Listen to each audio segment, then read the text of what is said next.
The horse-drawn carriage made its way down the darkened street, occasionally illuminated by the glow of poorly maintained gas lamps. The fog was thick and oppressive, typical of London in November, while inside the carriage the mood was oppressive as well. There had been fearful whispers of a grotesque human monster prowling the shadowy alleys of the Soho districts for the past several weeks. Now the inspector had been summoned from the offices of Scotland Yard to attend to the matter of a murder scene on this very street. As always, when confronted with the savagery of mankind's treatment of one another, it left the detective with a feeling of disgust. The thought weighed heavily on the inspector's mind. Could this rumoured fiend be responsible for this killing?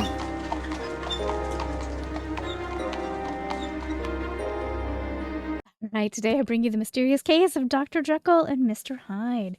This is a hidden object game that will take us to the streets of London in 1886.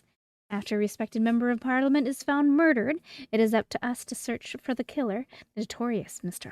Hyde. Step into the shoes of an inspector from Scotland Yard and dive deep into the case to try to find out why Sir Danvers' crew has been killed. There's beautiful hidden object scenes in the mysterious case of Dr. Jekyll and Mr. Hyde. Can you crack the case and discover the horrifying truth? And we've got the story so far. There was a bit of a cutscene. Unfortunately, I don't know if I can bring it back up. This game wants to run at a very weird screen aspect. So it's taken me a little bit of a wiggle to get it to be correct.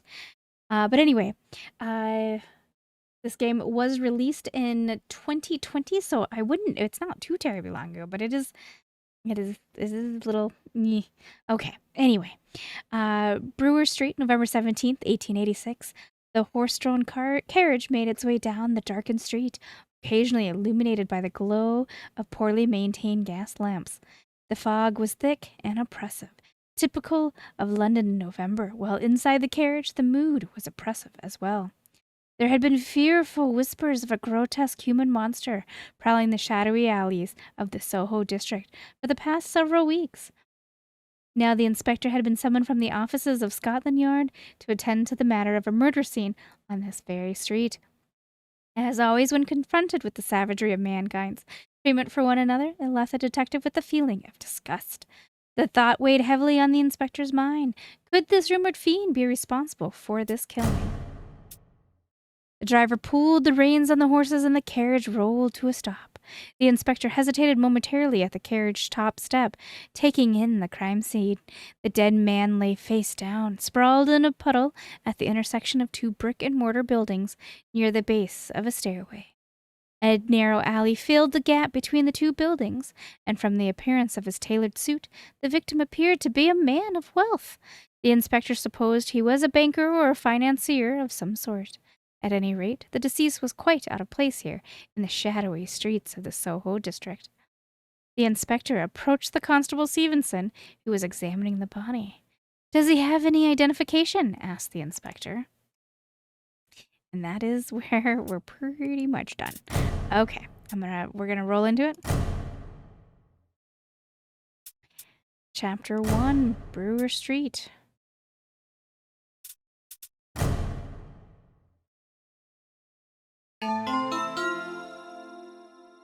Inspector Mnealia, the victim appears to be the well-respected Sir Danvers Carew.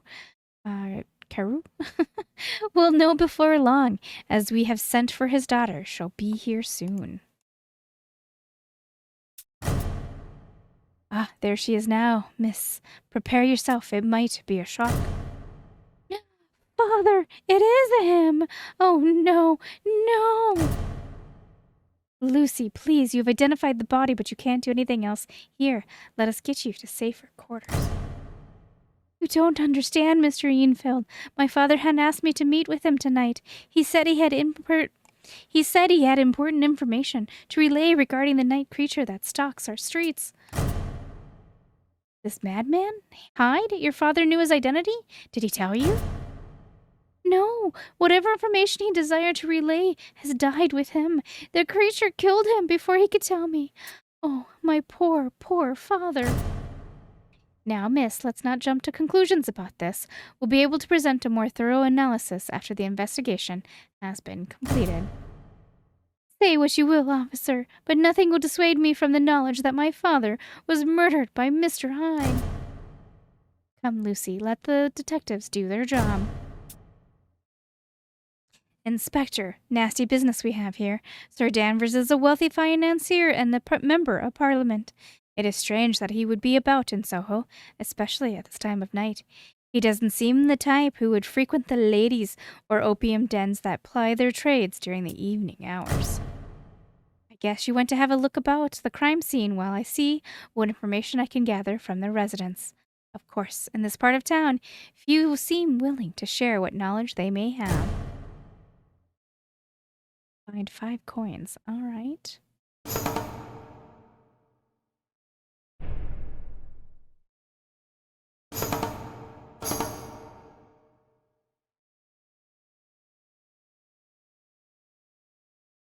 I'm gonna hate myself, but I'm about to enlarge the screen. May be a problem. Hold on, everybody brace.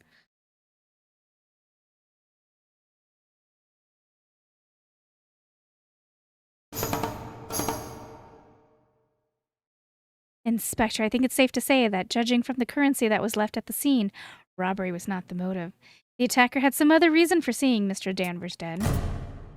Perhaps if we search the crime scene again, we may find clues as to why Sir Curl chose to be called upon the dark alleys of Brewer Street this evening.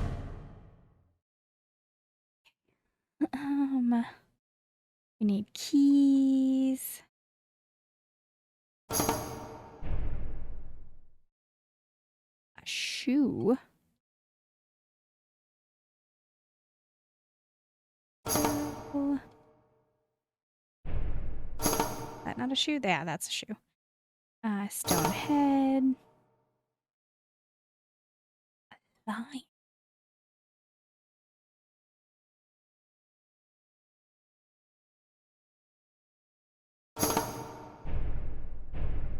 Is this not a lion right here? No? Oh. Well, what is that then? Right here. Oh no.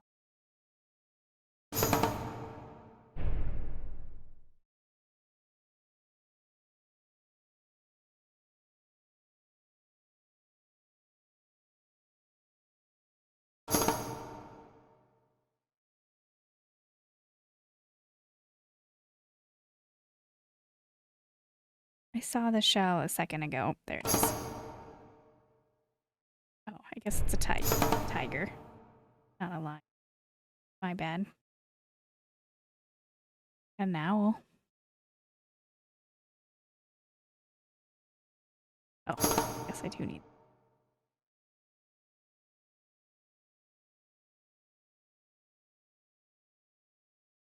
Do I need a bone? Press forward. Don't. Oh, I guess this would be a ladder, right? Rat. Hot. Hat. Candle. Scroll. Bucket.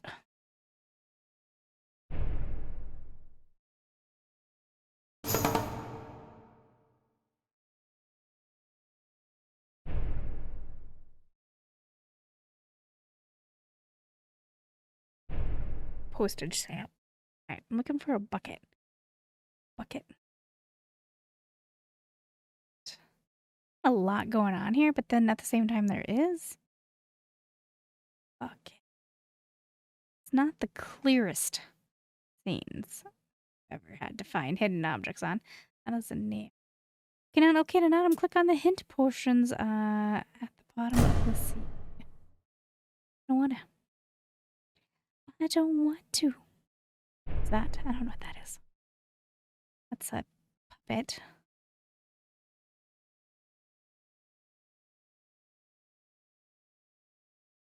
Hey cat, do you know where the bucket is? Footsteps. I got a triangle. Up by the lion.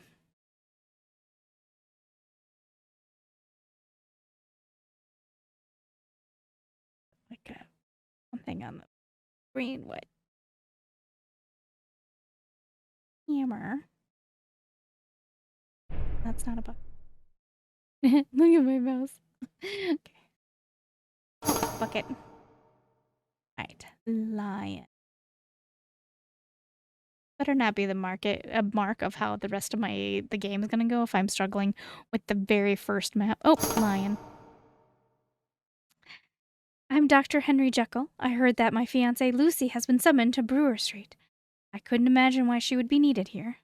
I'm afraid she was needed to identify the body of her father over there, Dr. Jekyll. Oh, dear. He's dead? Was it murder? The strangulation marks on his neck leave little doubt of that. That poor man. Lucy must be distraught with grief. If I can offer my services in any way, don't hesitate to call upon me.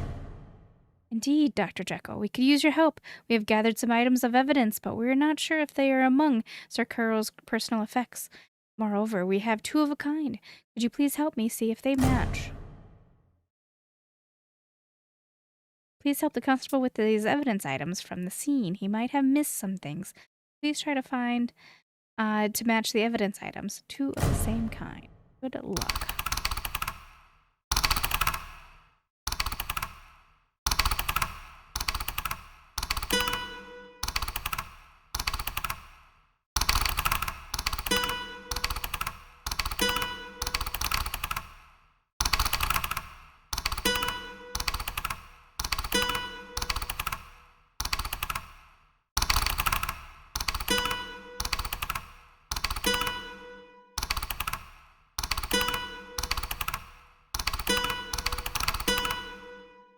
Congratulations, you solved the puzzle.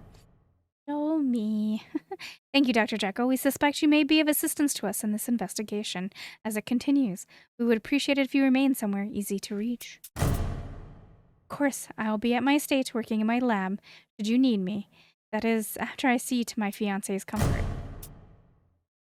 Inspector, shall we see if we can locate any footprints that might provide us with clues as to where to look next?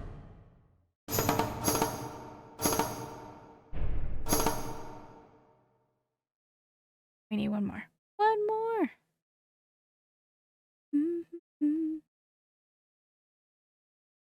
There's no music. I'm so sorry. I tested the music and it wasn't safe for YouTube.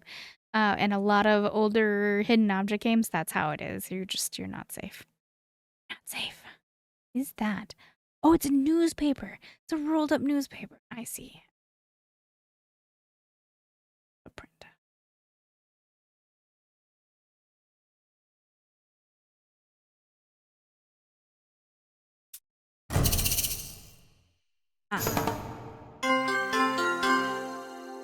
The inspector and Constable Stevenson made their way down the narrow alley between the two buildings on Brewer Street. After several yards, the gap between the buildings opened up. The inspector took note of the fresh bloodstains on the wall. This was where the brutal murder of Sir Danvers had taken place. While the body of Sir Danvers showed no signs of bleeding, the inspector had no doubt that he would have fought back to preserve his life. The blood on the walls must have been from his assailant. The silence in the alley was broken by the arrival of two new visitors moving down the alleyway. Both men carried portable oil lamps to help light their way. The inspector recognized Mr. Enfield from earlier. The other man, the middle-aged gentleman with the thinning gray hair and spectacles, was a newcomer. Can I, no? Nothing? Okay, I'll assume we're done. Inspector, you're still here. Good. I have brought along Dr. Henry Folds, a scientist acquaintance of mine, with some thoughts to aid your investigation of Sir Danvers' murder. Yes, thank you, Mr. Enfield. Inspector, I've been studying the nature of fingerprints of late. As you may know, no two are alike. Each person can be identified by their unique prints, and we humans are messy people. We leave our prints behind us all the time. Drinking glasses, smoking pipes, coins, even instruments of murder. So you're suggesting we gather fingerprints at this crime scene? Indeed, and then later we can compare them to fingerprint samples if possible. Interesting. Yes, I think we can do that. There is a hidden hint potion on each scene. Click it. Alright.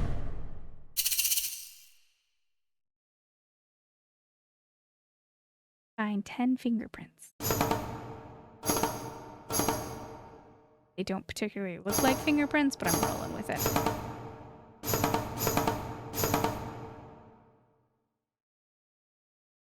Two more smudgies. One more smudgy. Oh, that was it. Okay.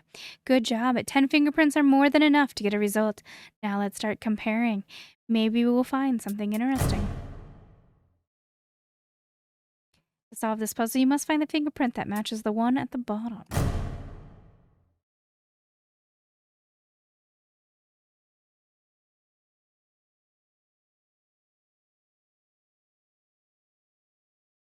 This one? This one.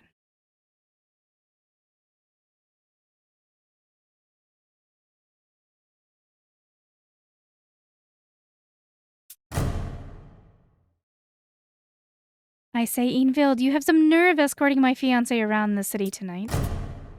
With all due respect, Dr. Jekyll, Lucy was at my office formalizing some legal documents for her father when the police summons arrived. We tried to reach you at your estate, but your butler said you were not to be disturbed. Don't try to be coy with me, Enfield. I know of your foolish desire for Lucy, but her father would never have approved of such a pathetic union. Gentlemen, please, we have no time for your quarrel. Our investigation is still underway. I suggest you take your discussion elsewhere. We need to examine the crime scene further.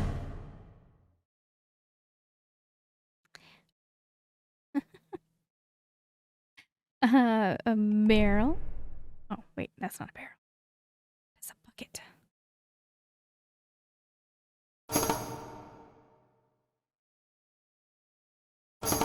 Spoon. Wheel. Brush. I need a knife. Hide, right here. No. Hey. Are you sure it's not this right here, sir? No? Alright. Tried. Scissors? No. Shield.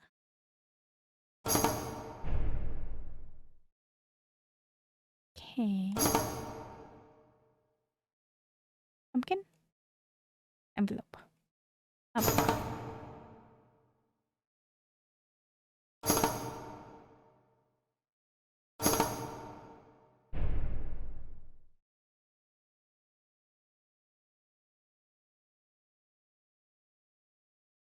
Needle.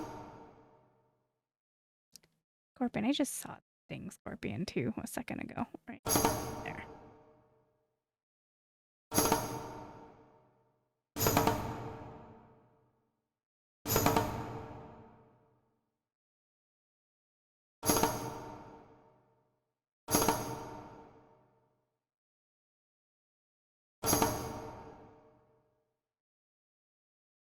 Are we sure?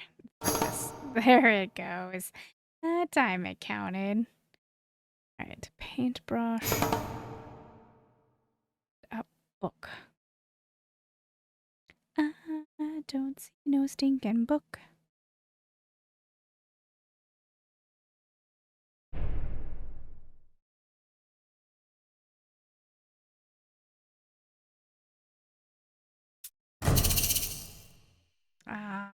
Oh, I thought this was a ruler.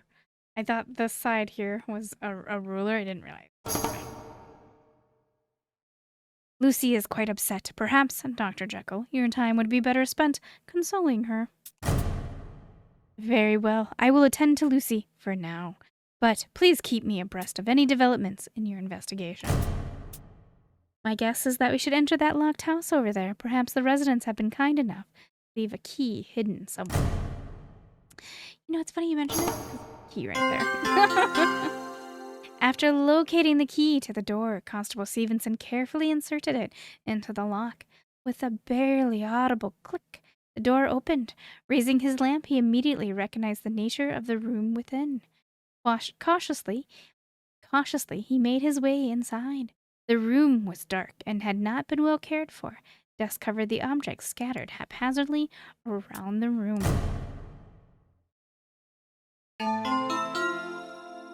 Interesting. Our investigation has led us here to an opium house. I must say that I cannot picture Sir Carol as the type of person who indulges in this kind of behavior. The scandal that would arise if one of his bearings were caught frequenting a location like this would be outrageous. The harm to his reputation would be irreparable.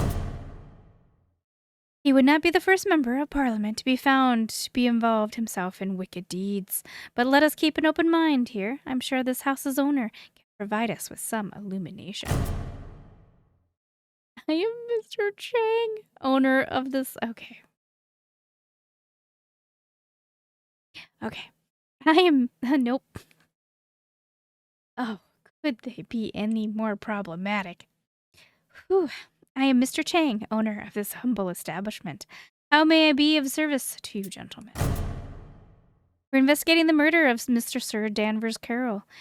You might recognize him as the body that lies just down the alley on Brewer Street. What can you tell us about it? I don't know anything. Many men come and go tonight. I do not make note of their faces. Most do not desire to be remembered as having been here. Suppose not. Well, I'm sure you won't mind if we have a look around. And if your memory should be stimulated, you know where to find us. Oh, a puppy. There's a puppy. It can't be all bad. There's a puppy. Painting.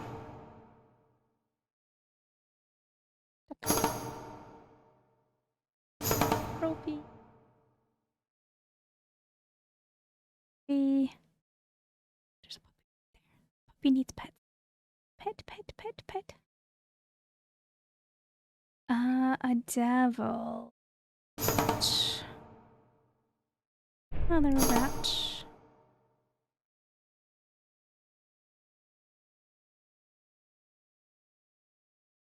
What kind of devil are we talking about?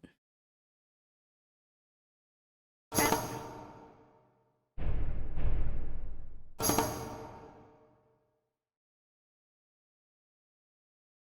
Pieces of paper. I'm sure that's gonna come up soon. Yeah, turtle. Anybody want a turtle? No. Here's a snake.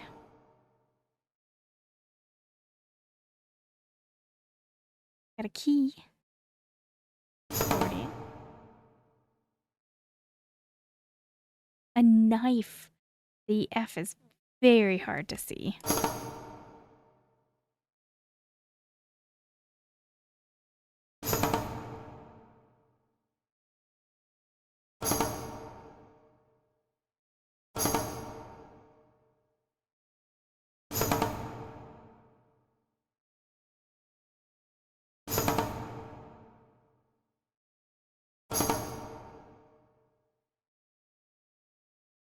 I don't see a devil.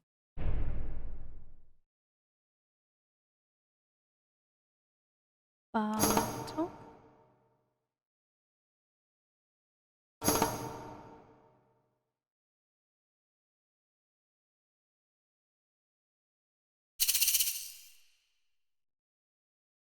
What's in her hand? Oh. Go puppy. Go puppy. Is this a devil? That is a devil. Alright. Back to the pocket watch.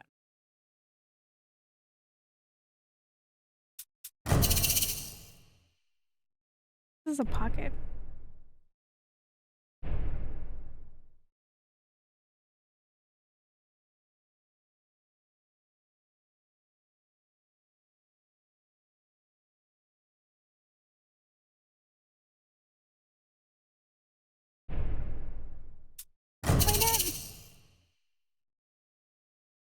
Oh.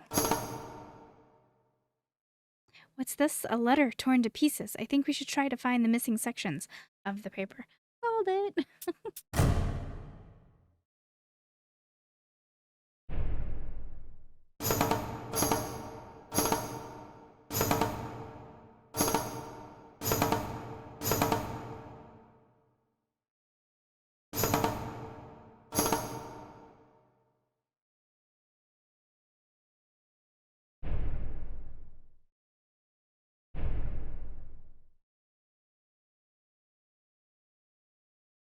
2 pieces of paper. Puppy, do you see 2 pieces of paper? Too busy taking nap time.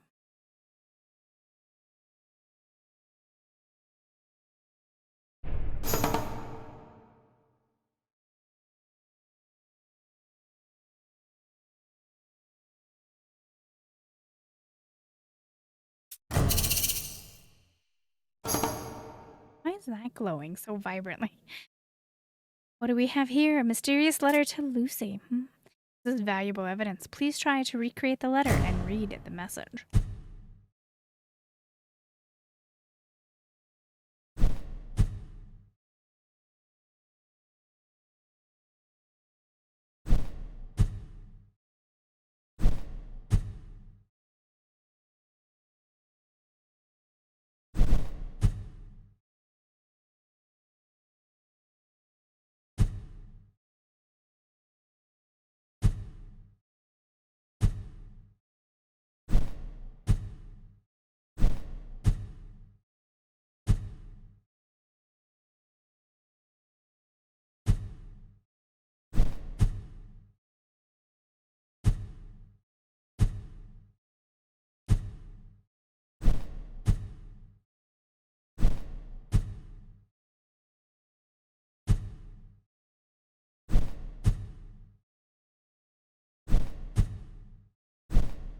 Dear Lucy, I have found that horrible person named Mr. Hyde that's been tormenting us.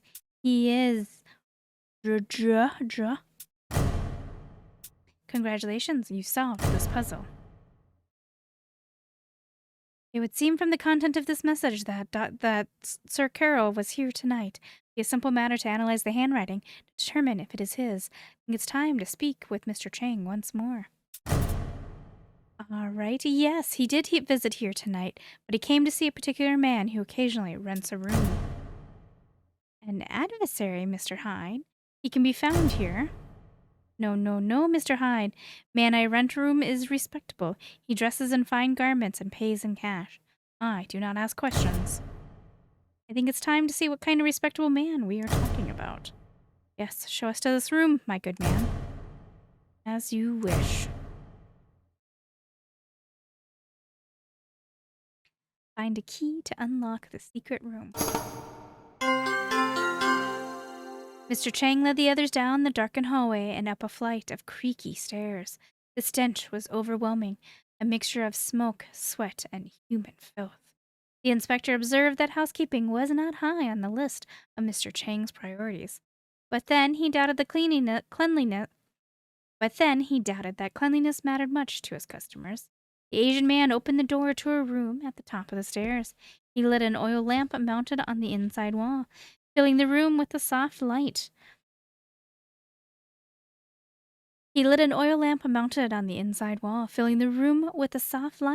That cast dancing shadows across its meager contents. There was a bed, blankets tossed carelessly to the floor, a small wooden table that balanced precariously on 3 good legs, and one that bent slightly inward, and a stool. The shades were drawn over one window that offered a view of the darkened alley below. A number of items were strewn about, as though the occupant neither cared where he put them or whether he would ever return to see them.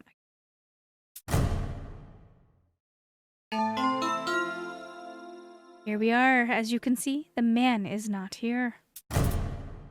No, he isn't, but he left plenty of evidence that he was here. North America. Dragon. A boat. A gun. That is a gun.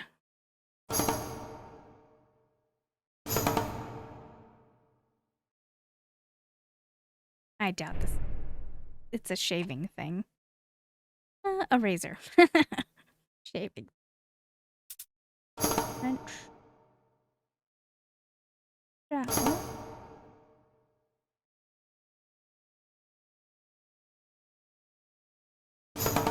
Tambourine. Boat. Shaving razor. Go. A mouse. Grapes. Bowler hat. A baguette.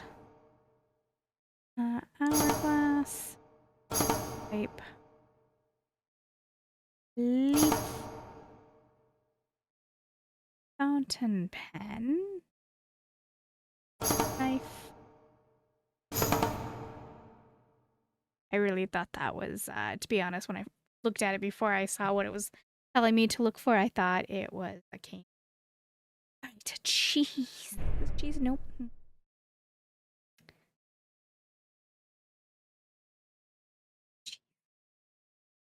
Juicy hints, though. Since apparently I had to use so many obvious ones because I couldn't figure out what it wanted from me.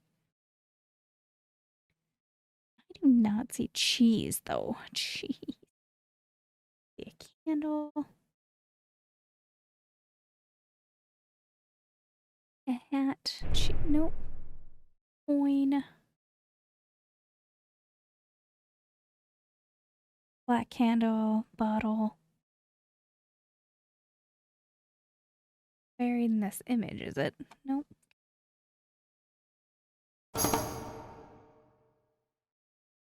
And the mannequin doll. Very strange. Apparently he has some kind of obsession with dolls. Let's examine this more closely. 5 article clothing for the doll.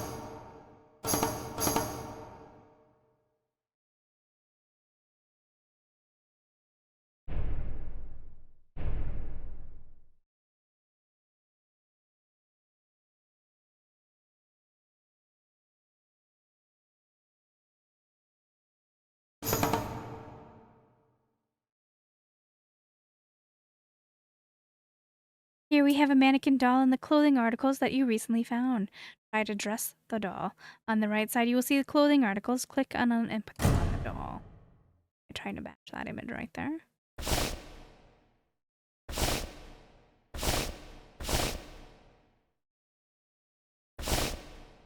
Congratulations, you solved the puzzle. Really hard? My god, man, the doll. It's some kind of twisted parody of Sir Curl. Carew. Yes, it seems this murder was premeditated, and it rather points away from the possibility of the involvement of that madman Hyde. However, that letter we assembled was troubling. An association of Mr. Hyde, perhaps. Inspector, I believe we have done all we can here. I think it's time to pursue other avenues of investigation. With their investigation wrapped up at the Brewer Street, the inspector and Constable Stevenson supervised the removal of Sir Danvers' body to the morgue. Then they contemplated their next move. The inspector suggested that interviewing Lucy about her knowledge of her father's acquaintance and business dealings would be a good place to start. Soon they were traveling by carriage to the estate in a pricier section of London, accompanied by Mr. Enfield and Dr. Faulds, both of whom had proven to be quite useful in tonight's murder investigation. The mansion was built on a hill near Kensington, with a view overlooking the sprawling city. Here the gas lamps were plentiful and maintained with high efficiency. The butler at the mansion told them that Lucy was not there. He had been escorted by Dr. Jekyll to his own estate earlier in the evening. The police entourage then made their way to a few miles away to a downtown estate of Dr. Henry Jekyll. The townhouse was surrounded by a high brick fence topped with spike bars. Dr. Jekyll's butler, a fussy man named Poole, met them at the gate and escorted them onto the premises.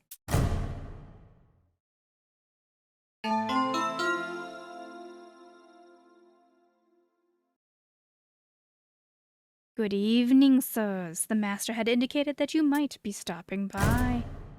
Thank you, my good man. It is our understanding that Lucy is in attendance here at the estate as well. Yes, the master has been comforting her in this troubled time. They are together in his lab.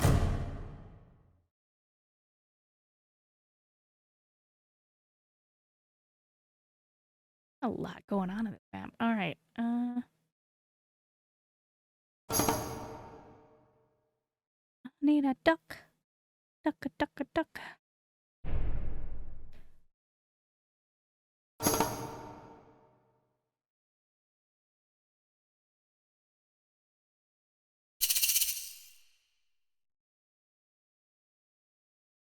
A mannequin right there. Okay, duck. Found it. A baguette?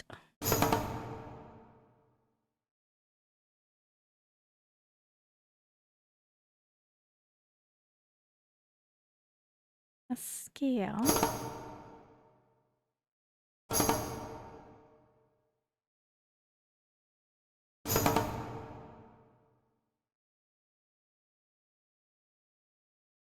Cone.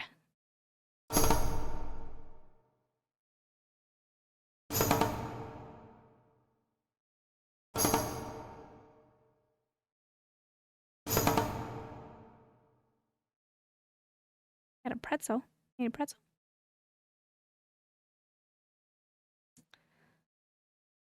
A cue.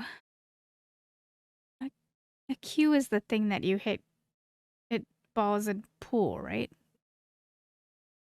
that what that is? I don't know. My education is lacking. Pencil, though. Done. Okay.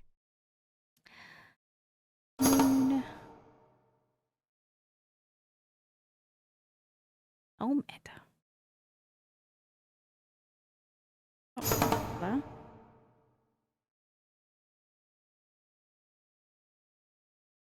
torch. Spurs. Still need the helmet. Oh, I bet it's this one right there. A flower vase. Antler. Antlers, yep.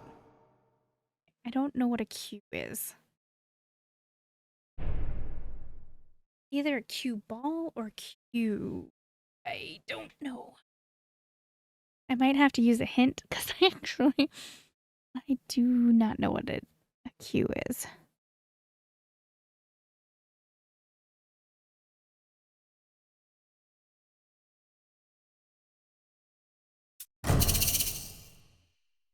I was right. It was the stick that hits the cue ball. Okay.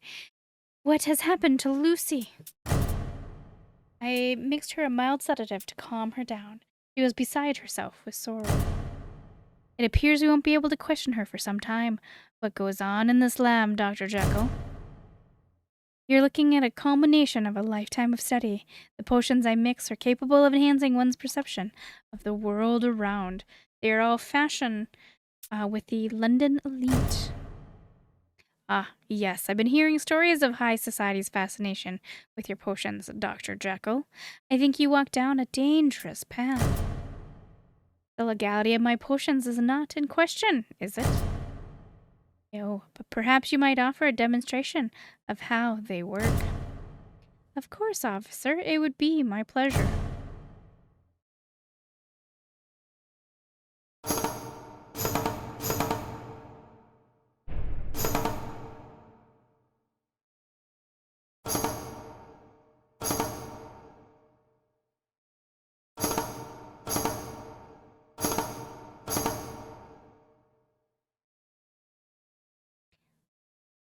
Oh, there it is. A poem. I wonder if there's a deeper meaning to these verses. Confused and lost, father, she cries, 5 more times in her blue eyes.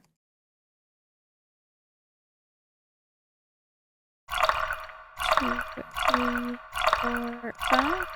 Sadly, she looked upon the body that lied. 1 red spot on his chest has dried.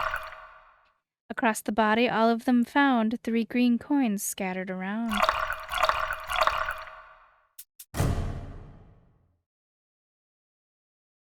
Oh, you're here. Did you find my father's killer?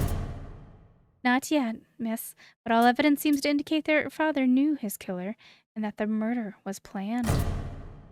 Oh, how dreadful. I can't imagine who would want to see my father dead. He was a kind, gentle soul. A parliament member accumulates any number of enemies over the course of his tenure. Dear Lucy. I suppose, but... Enough. It's late and Lucy needs her rest. Perhaps she could have a police escort back to her house. We can see her safely home. Do you wish to accompany us, Dr. Jekyll? Unfortunately, I cannot. I'm already behind on my latest batch of potions, and the demand for them is unrelenting. Very well, then. We will contact you with any new evidence we come across. Come, miss. We'll see you to your residence. Chapter 2, London Docks, shoreline of the River Thames, November 20th, 1886. The inspector descended the wooden steps that led to the cobblestone promenade that lined the River Thames, responding to the summons that had been delivered a short while before, indicating that there had been another grisly murder, the second of the week. Dr. Faulds and Mr. Enfield followed not far behind. They were at the far end of the London docks, where the numerous merchant ships came to port to deliver their ocean-traveled cargo. The inspector glanced upwards to the night sky. A bright, full moon lit the way. The waters of the Thames were placid, with the ever-present fog seeping inward. Approaching the murder scene, the inspector noted that the victim's body had been covered with a canvas sheet. Constable Stevenson was already at the scene, busily scribbling notes. Bad.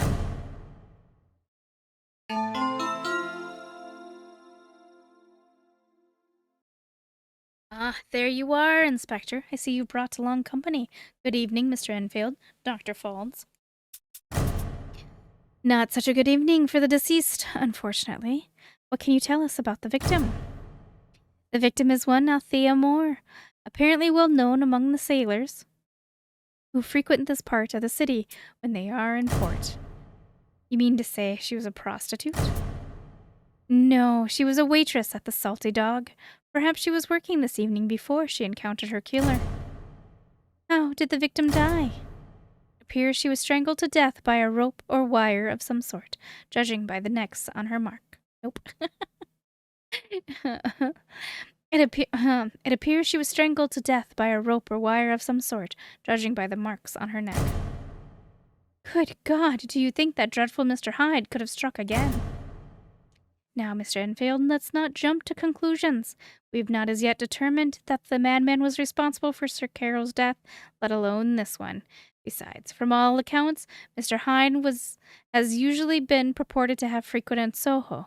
We are a fair distance from there. Let's gather some evidence here. I got a penny in the moon. Penny in the moon. Bell.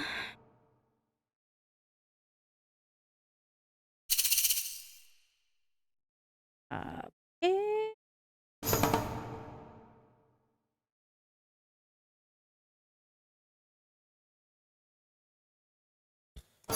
Paintbrush. Locomotive. Bobby pin. Compass.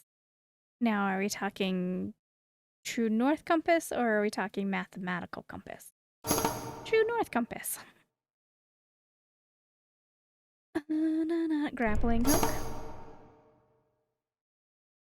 What is this supposed to be? An anchor, maybe? I think an anchor. Now that you mention it, it's an anchor, right? Got a key, safety pin. Schneel.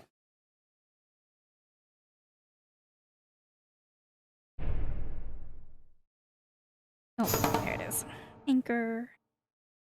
And helmet. Door knocker. Basket. What is that? Oh, but that's a zipper. But what is that? Bishop? Bottle.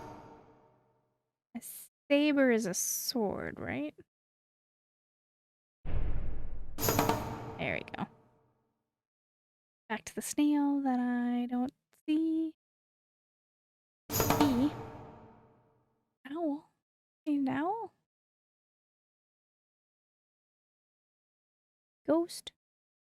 Chest. Sort of looks like a chest right here, like a green chest, but the game says it's not.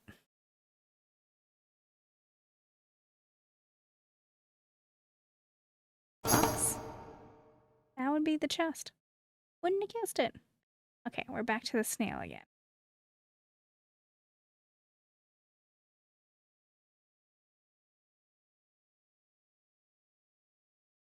That just... okay.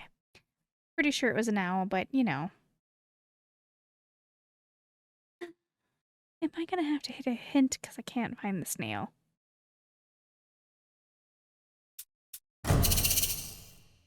Oh, yeah, I wouldn't have got that. Okay, well, whoever the murderer may be, he seems to have left a number of distinctive footprints around. They may tell us where he came from and where he was going.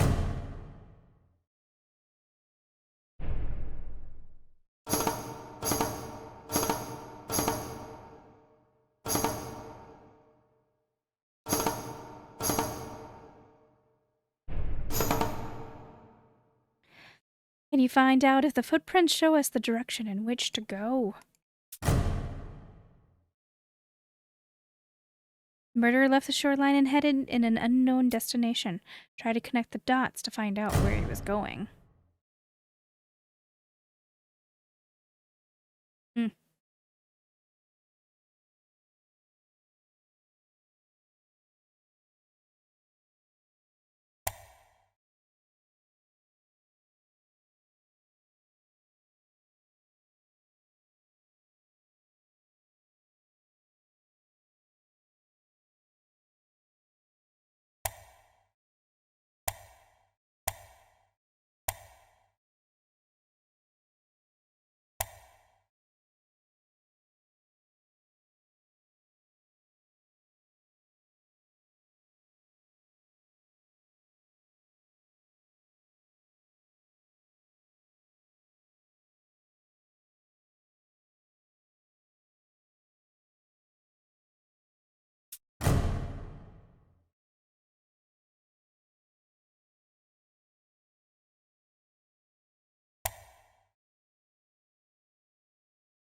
Alright, I guess I am following.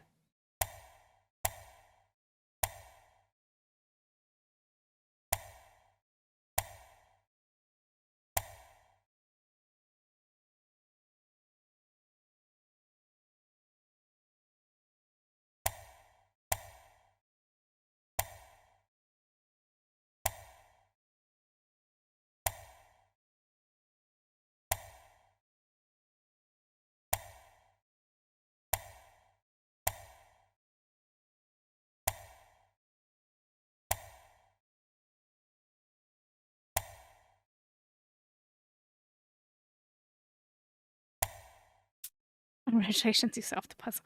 That was the silliest puzzle we've done. It wasn't a puzzle, I was just picking the things. Inspector, it looks like the murderer headed to the docks after his misdeed. Let's see what we find there. The docks of London, the investigators arrived at a wooden two-story warehouse built upon the pier, now locked up and secure for the night. Outside the warehouse were vestiges of the activities of the longshoremen who'd been unloading the ships. A number of barrels were stacked next to an outer wall.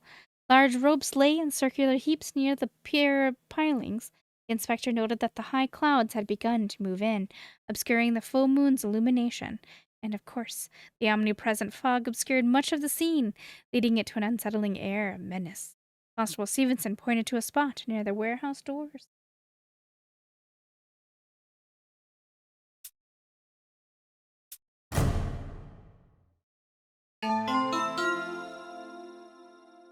Inspector, look, there's blood on the ground here. Perhaps the victim was able to scratch her assailant before he was able to overpower her.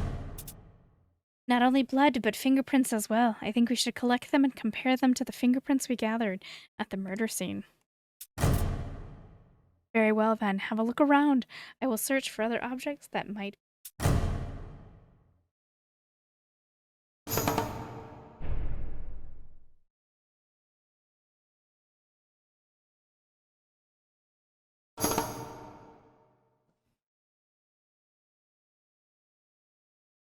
Ask. Arrow, casket.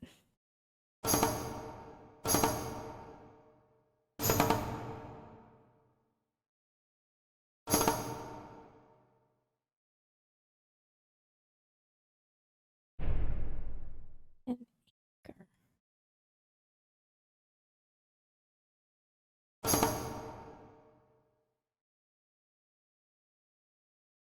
So it's one of those games where it's sized weirdly and you can't adjust it.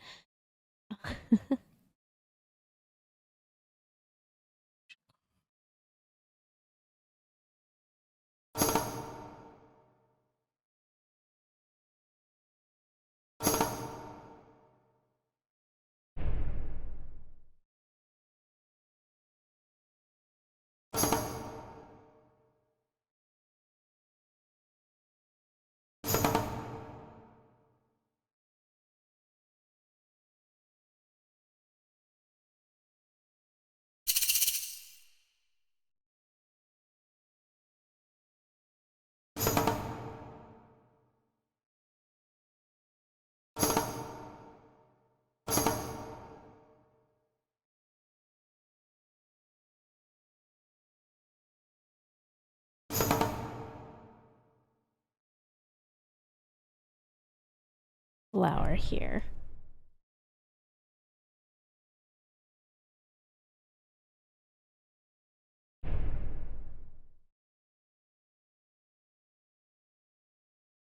Oh, 5. 5.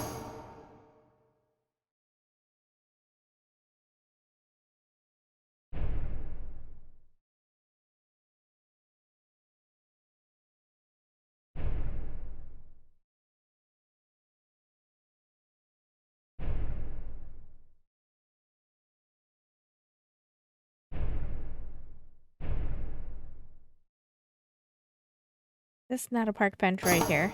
Okay. Thank you. Game and your weirdness.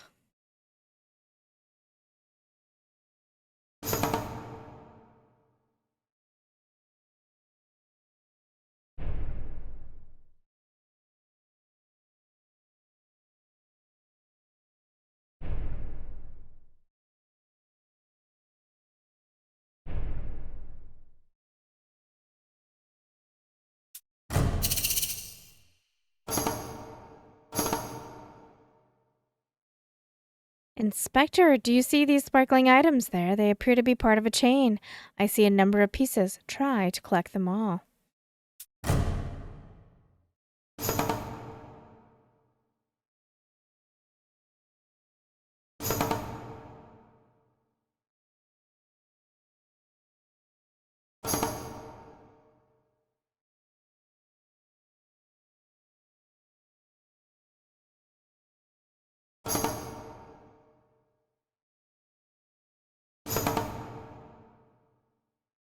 Indeed, it seems these are part of a chain, perhaps to a watch chain.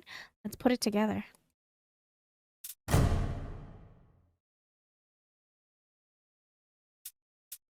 Here we have a golden chain that is usually connected to a pocket watch. Unfortunately, this fine piece of jewelry is broken into pieces. Connect the chain piece to restore them to the item.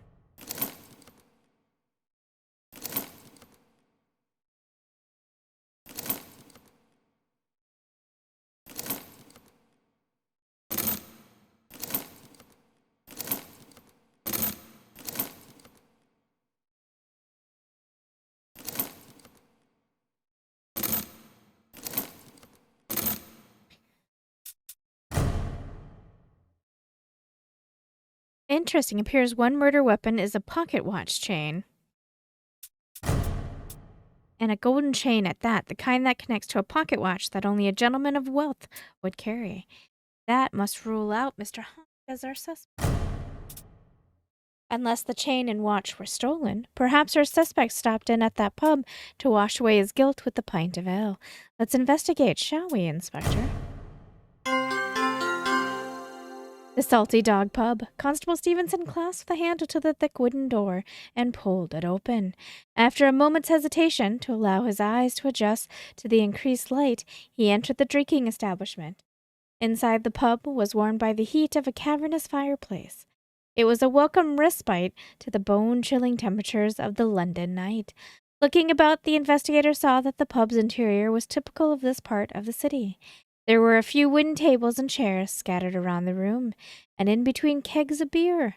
A long bar with a line of rickety stools in front of took place. A long bar with a line of rickety stools in front took up one complete wall. Behind the bar were shelves filled with bottles of cheap liquor.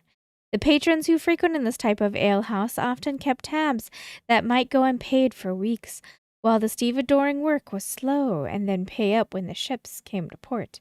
As often as not, a laborer might hop a ship for weeks at a time, and the could be forgotten completely, so it was not in the best interest of the bar owner to keep good whiskey and other spirits in stock. At this time of night, there were few customers in the pub. Most had a good sense to stumble home before the fog became too thick for drunken navigation. Those that remained were nursing their pints carefully. They were not in a hurry to leave, for most had nowhere to go, save for the shelter of perhaps a loft in a nearby warehouse, accessible by removing a few broken boards, or worse, a tarpaulin-covered woodpile infested with rodents. The barmaid looked up from the tub of tankard she was washing behind the counter. She was surprised by new arrivals this late in the evening. Then she noticed the uniform on Constable Stevenson.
Art.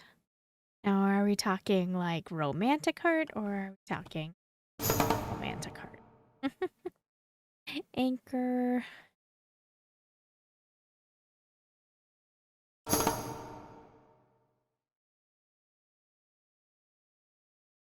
Screwdriver. There we go. Evening, love. What can we do for you, Constable? We're investigating the murder of Althea Moore. Her body was found earlier this evening on the banks of the River Thames.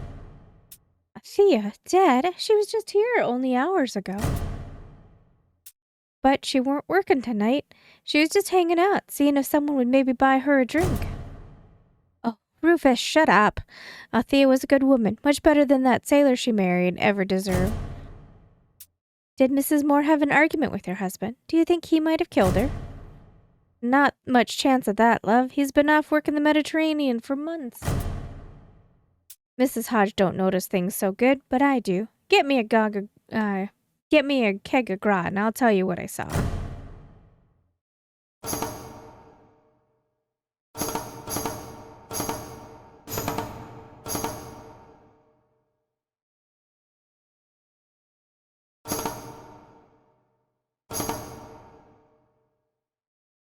Thanks for your help gathering the empty kegs. Here's a keg of grog for that old Rufus. Maybe he can help you. Much appreciated, chaps. Now, as I was saying, I see things a lot of others miss, 'cause they ain't looking the way I do. I don't miss much. Then you saw Mrs. Moore leave tonight with someone? She didn't leave with anyone, but she did leave to go meet someone. I followed her down the docks where she went into a shanty. I was right behind her, so I also saw where she knocked on the door. Did you see with whom she met? It was probably her killer. No, I didn't go in, but I can take you to the room she went to. Very well, then. Let's go. And a second, bloke. I need to finish me game against Miss Hodge. She's betting that I ain't matched these cards with just my one good eye. If I can do that, I don't have to pay me bill for tonight. But you didn't say that I wouldn't have assistance, so if you could help me with these matches, we can leave right away. Every good cook knows what's in his kitchen. To solve this puzzle, try to make matches with cards that hide the same image.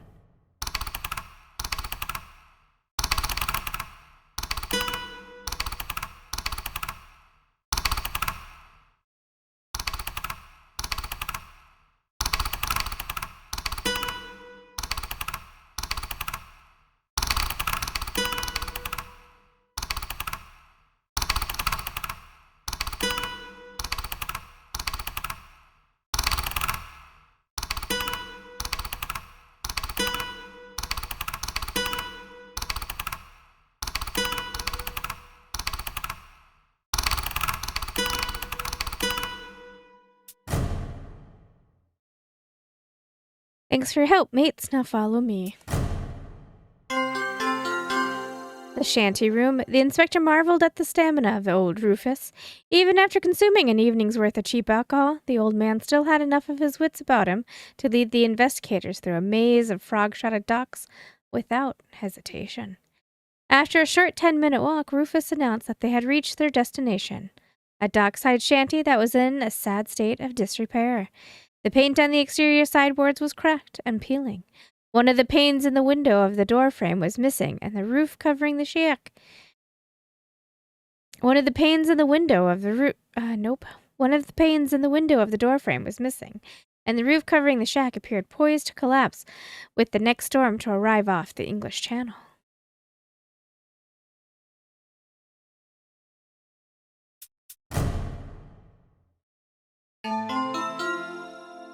Here we are. You've been very helpful, Rufus, but we'll take it from here. Why don't you return to the pub and get yourself another pint of grog? Here's a sixpence for your troubles.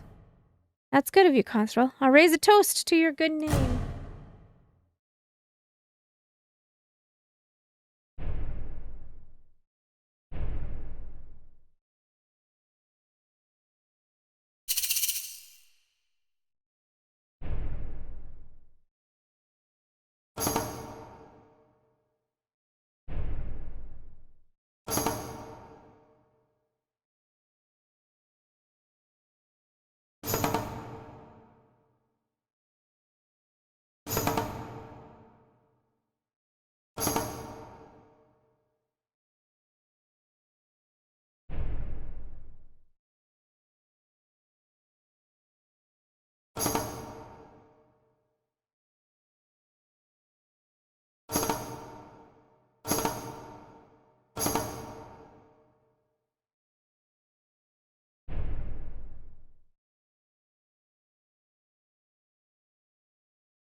Inspector, do you see it? Another doll in his dress.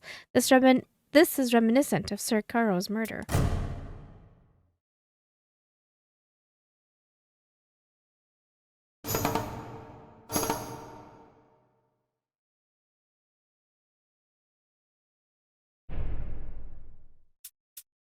Pieces of clothing.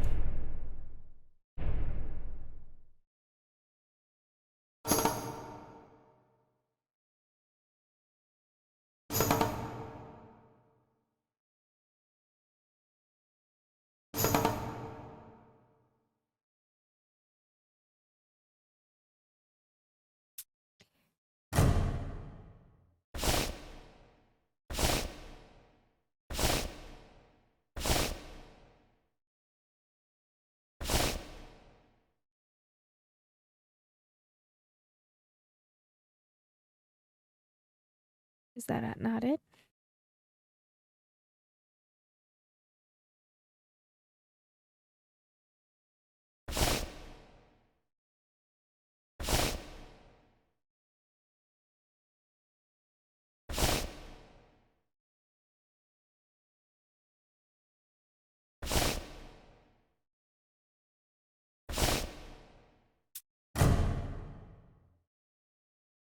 Not again. This doll is dressed like Mrs. Moore. Yes, it appears her murder was premeditated by Sir Kuro's. The similar modus operandi would indicate the killer was the same. Yes, and the fiend seems to be leaving us with clues, almost as if he wishes to be caught. Perhaps he is struggling with his guilt, after all. The Jekyll Townhouse. The Jekyll Townhouse was located near the center of the Chelsea district, not far from the downtown financial center. The streets were well lit, the grounds along the walkways well maintained, and the horse excrement faithfully removed from the cobblestone streets on a daily basis. As the police carriage pulled to a stop in front of the estate, the inspector mused that this had been an evening of extreme contrast. It had started out at a rundown London docks, and now had moved to this well-to-do residential neighborhood. A quick glance revealed that the Jekyll estate glowed brightly, as though every lamp in the house was in use. Had a party been going on, the inspector wondered? The urgent summons they had received while still at the docks had only indicated that their presence was requested at the earliest possible convenience. Constable Stevenson and Dr. Faulds joined the inspector at the entrance to the manor. They were met by Dr. Jekyll's faithful manservant, Poole.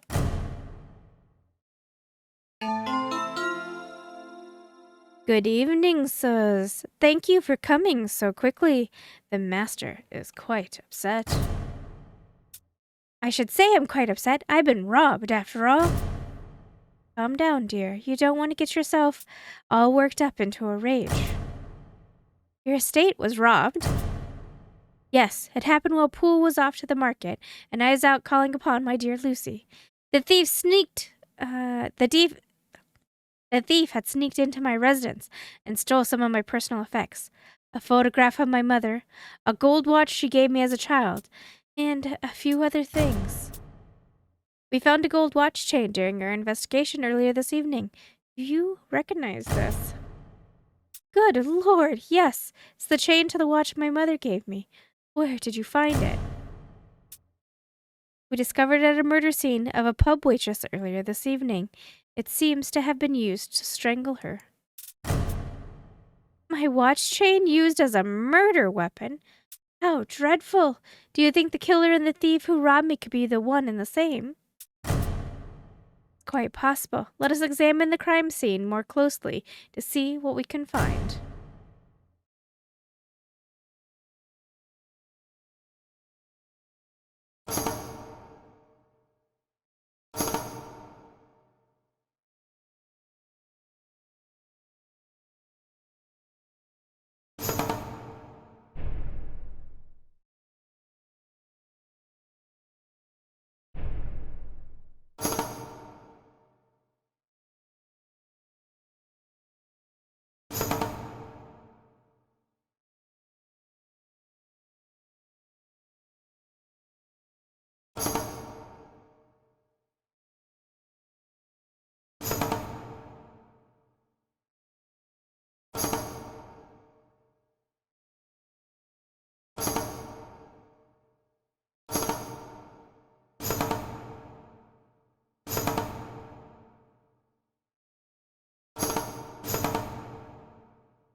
Inspector, there doesn't seem to be much useful evidence here. Nothing that can help us get more info on how the thief entered the house. He must have been very clever to not leave any clues. Dr. Falls, did you find any fingerprints on the watch chain? Let's see. There's a fingerprint on the golden chain. Figure out the one that matches with the one in the lower left corner.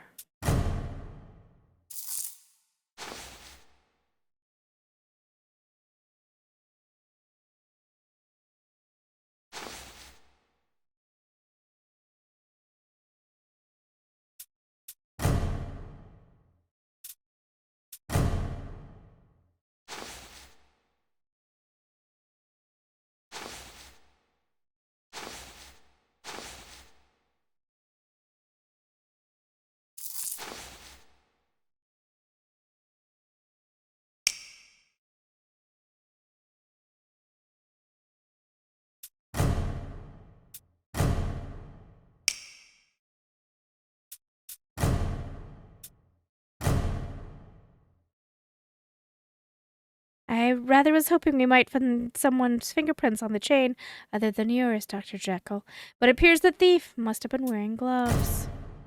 Thank you for checking, Dr. Falls. Good night.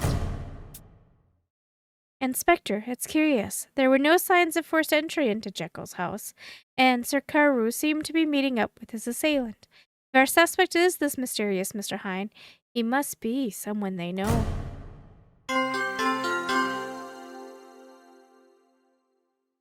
For the third time in less than a week, the inspector had been summoned from the warmth of the police headquarters of Scotland Yard to the bone-chilling temperatures of the November night for the purpose of investigating a crime scene. Another body had been discovered, another victim of foul play. This time the location was the majestic Crystal Palace Park, about as far from the grimy, filth-ridden docks along the River Thames or the darkened alleys of Soho as one could get. In the early evening, but, as was usual for this time of year, the sun had already set hours before, with the fog seeping inland from the Thames. The park trees were silhouetted against the night sky, a slight breeze rustling the autumn-colored leaves that would soon be shed, leaving only skeletal branches to face winter's embrace. The inspector drew near a group of shadowy figures standing at the locked gate to the park entrance. Constable Stevenson was joined by the reliable Dr. Folds and another unfamiliar person that the Constable Stevenson was joined by the reliable Dr. Folds and another unfamiliar person that the inspector took to be the park keeper.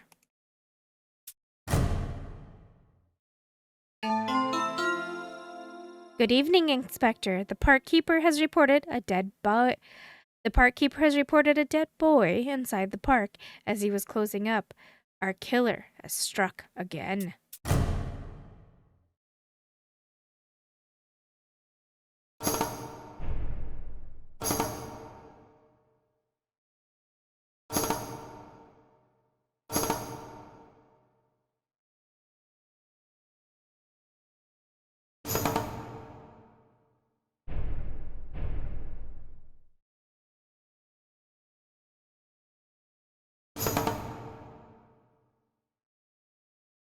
Oh, snake.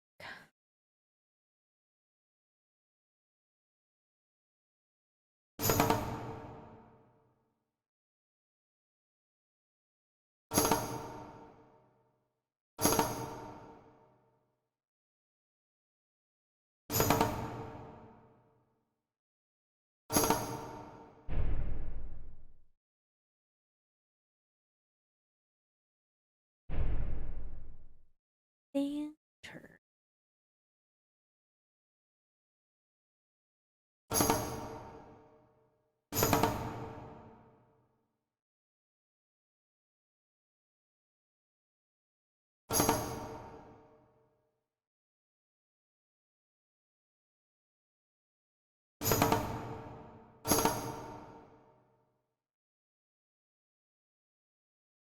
A club right there.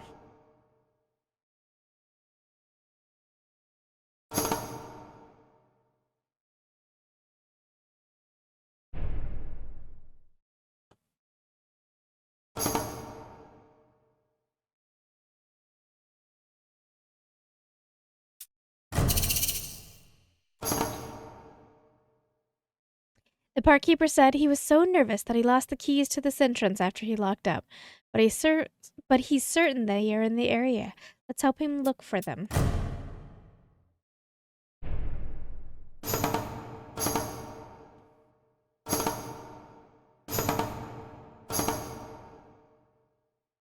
We may have caught a break in our investigation. The park is equipped with a recently designed surveillance system that uses a network of cameras.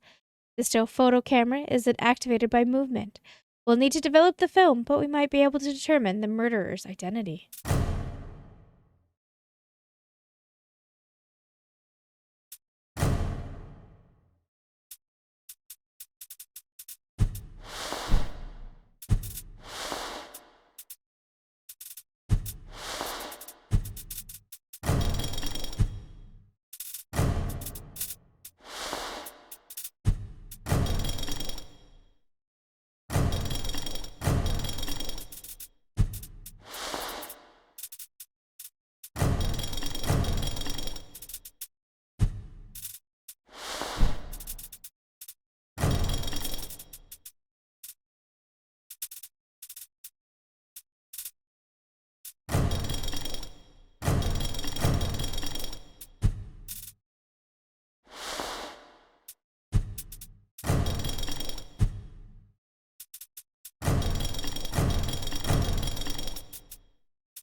Comfortable with that side.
This photograph is our first look at the mysterious Mr. Hyde.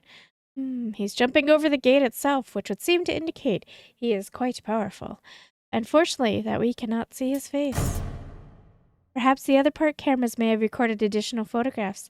Let's continue our investigation inside. The Crystal Palace Parkway pathway. The keeper led the investigative team deeper into the park. They rounded a bend and approached a lone bench set just off the graveled path. A solitary figure sat on the bench, flanked on one side by a large trunk sycamore tree, and on the other by a multi-branched willow. The scene was peaceful and picturesque, typical of what one might expect to see in this beautiful park, typical but for the fact that the figure on the bench was dead. The team moved closer and the inspector saw that the victim wasn't so much sitting upright as he was slumped against the back of the bench, his neck bent at an odd angle. He was a young man, probably not more than college age, well-dressed and handsome. A notebook lay on the bench next to the deceased.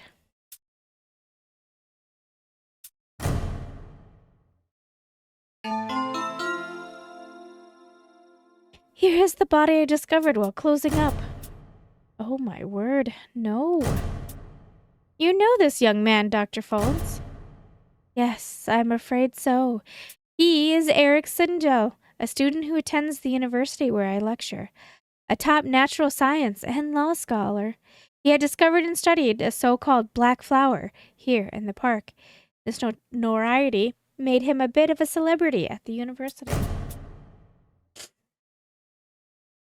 Strangled once again, we best begin gathering our evidence.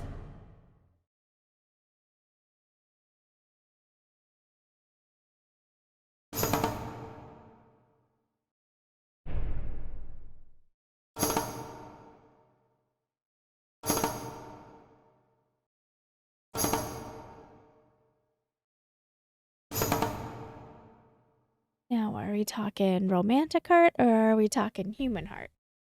Never know with these kinds of games.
Look at that. These are normal paper snippets. It looks like this is a photo torn apart.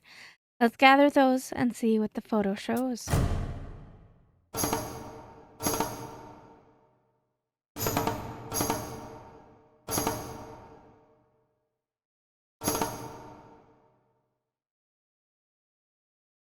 This is the footage from the camera in the park. We can see the face of the suspect very close to the murder scene. Try to assemble the image with the puzzle-solving skills.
It appears our Mr. Hyde was waiting for the victim.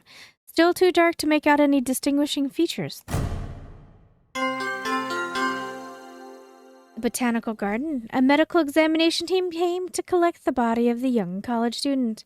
After the victim was loaded on the flatbed wagon, the inspector suggested that they look deeper into the park for a reason that Eric Singo would have been there.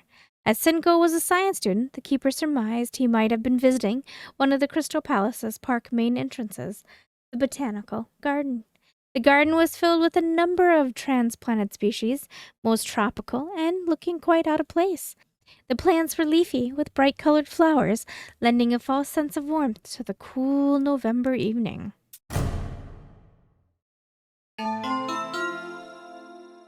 Here is our botanical garden. We have many a type of flower growing here that are not native to London. Some are used for medical research, and some are just to fancy up the wealthy elite's living rooms. Perhaps Eric was looking to find his elusive black flower among these non-indigenous species. Yes, let's take a look about, shall we?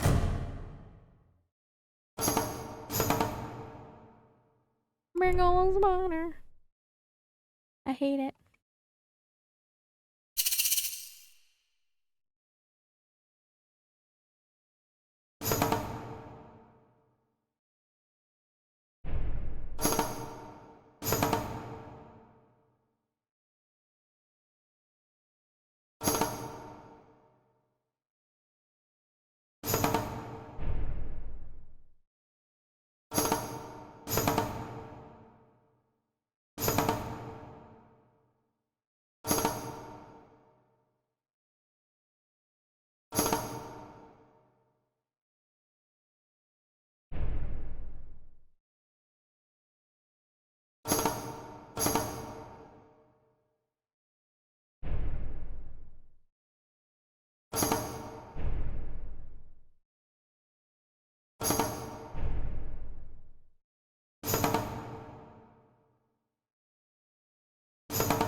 I always wondered what interest a university student would have in such flora like the black flower.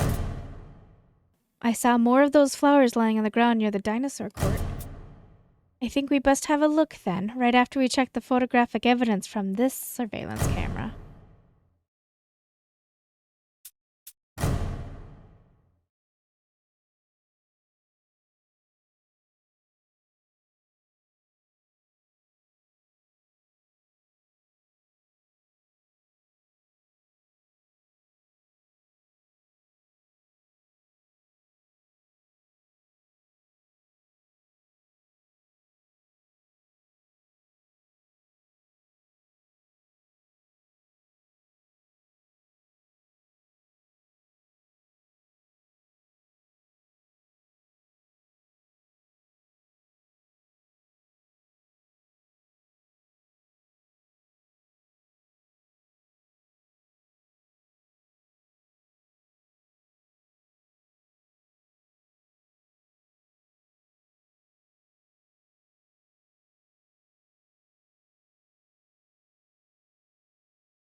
This monster seems almost like a caveman savage and utterly wild.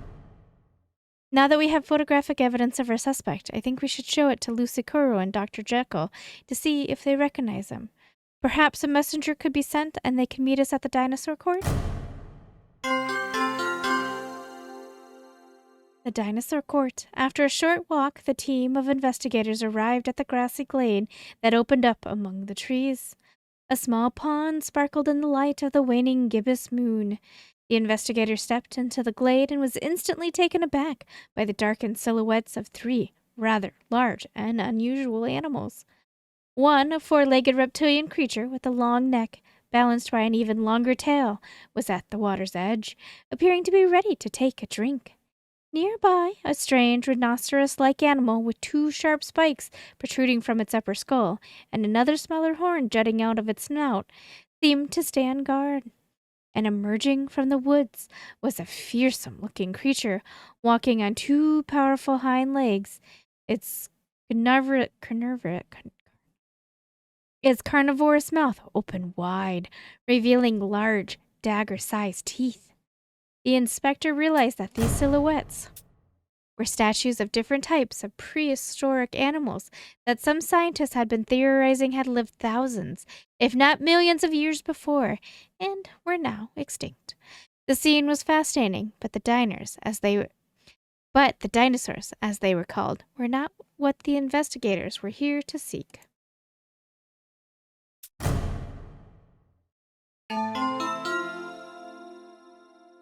This is where you saw the other black flowers?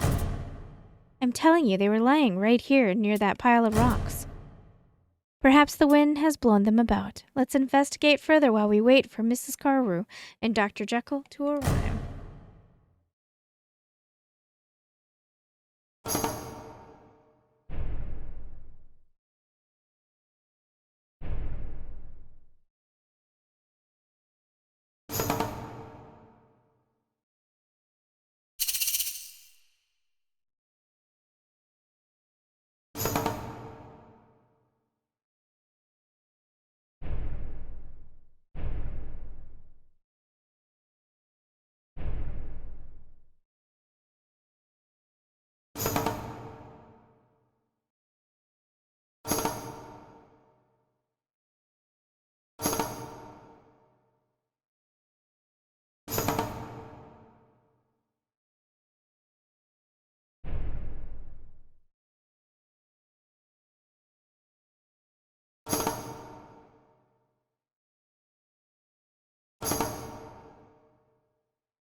Good evening, Constable, Inspector.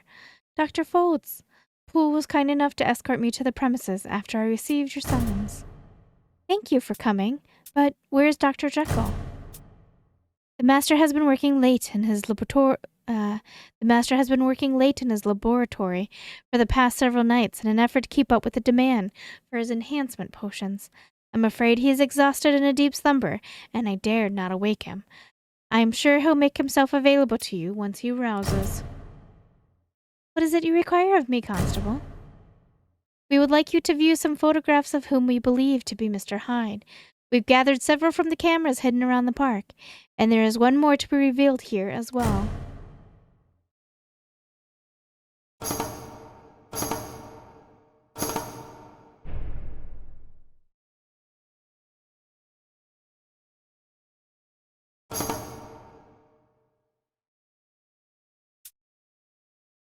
This is the actual camera. In order to take a picture, you need to bring the ray of light towards the inner lens.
This photograph leaves no doubt. Mr. Hyde truly is a madman.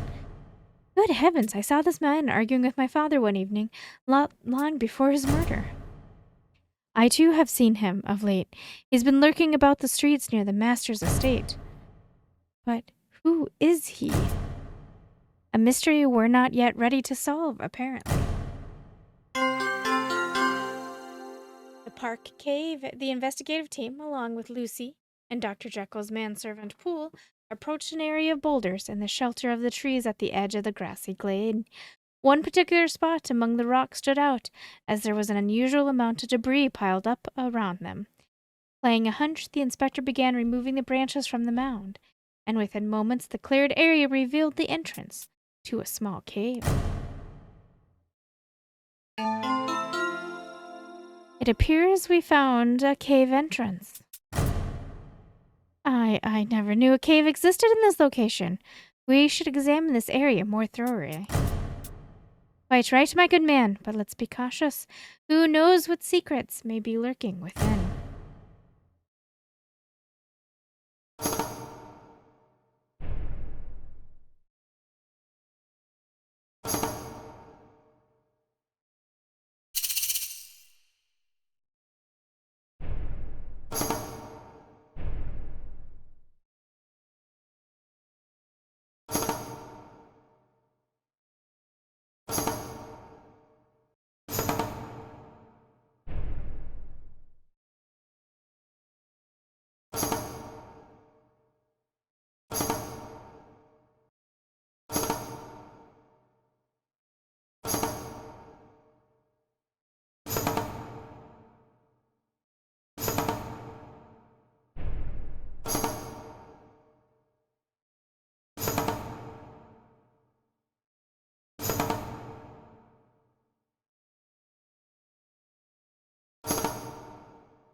It appears someone has been using this cave as a shelter of sorts.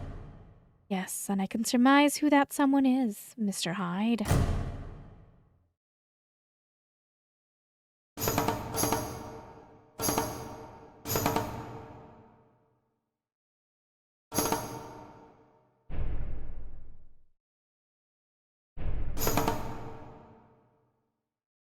I recognize these potion bottles from the master's laboratory.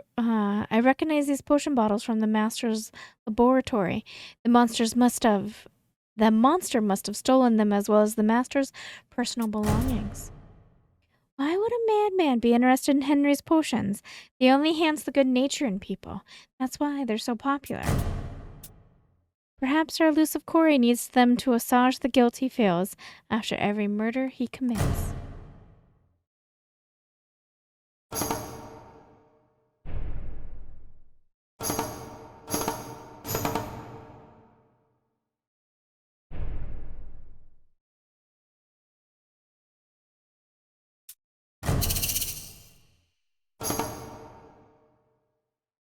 Another mannequin. I think I know where this is heading.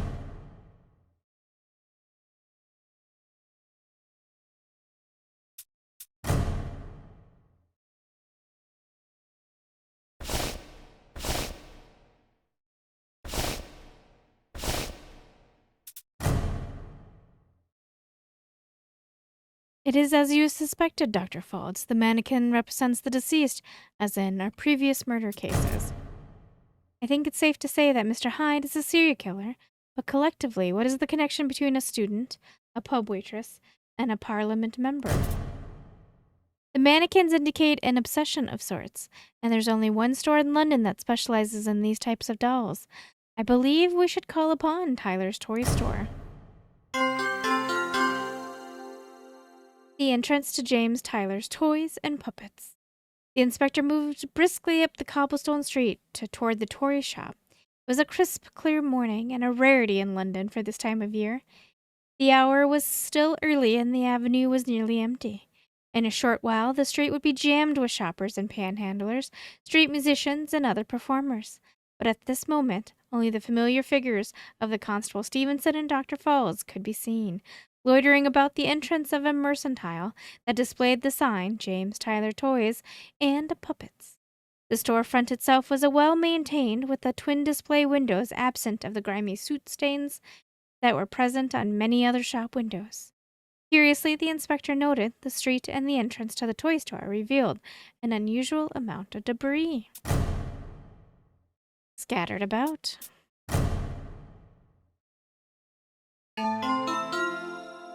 Good morning, Inspector. We have arrived a bit early and Mr. Tyler is not yet on the premises. Perhaps we could take a look about. If Hyde has been a customer here, he may have left evidence of his presence behind.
We found nothing of use so far. Perhaps it makes sense to search for fingerprints.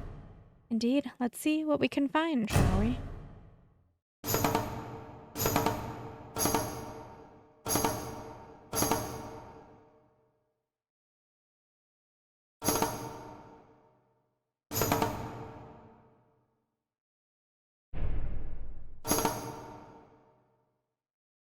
Hello, my apologies for being late. My wife will not allow me to leave the house before the sun rises.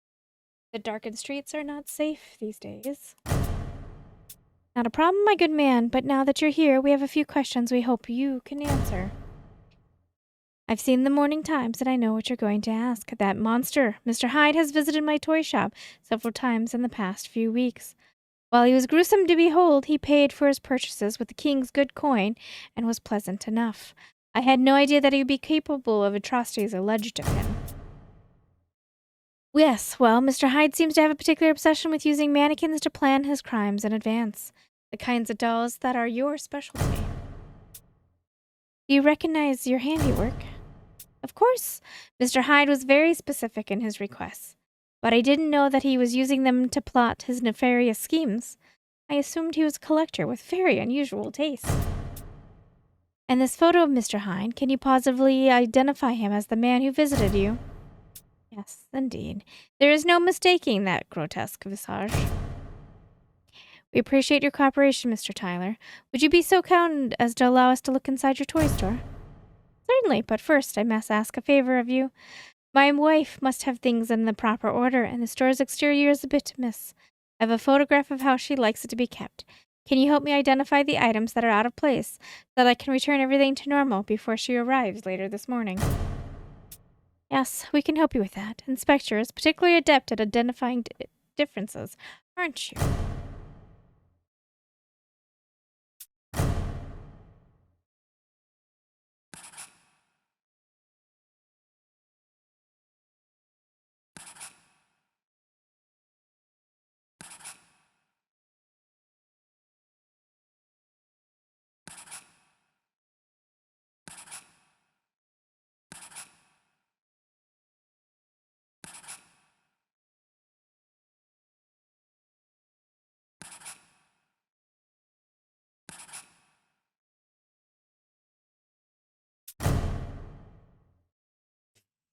I can't thank you enough, especially you, Inspector. Everything has been restored to its proper place.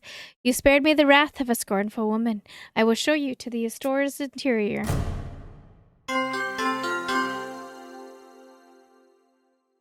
The inside of the store was pleasant and organized. A chandelier provided bright light along with the sunshine streaming in from the two storefront windows. A grandfather clock occupied one corner while the shelves were lined with various dolls, puppets, and mannequins. A child's rocking horse and a sleigh took up the space on a colorful carpet. The inspector observed that the shop was exactly the kind of place a child would feel welcome. It was difficult to imagine Mr. Hyde being in attendance while children were here. His presence surely would have scared them into quickly exiting the store.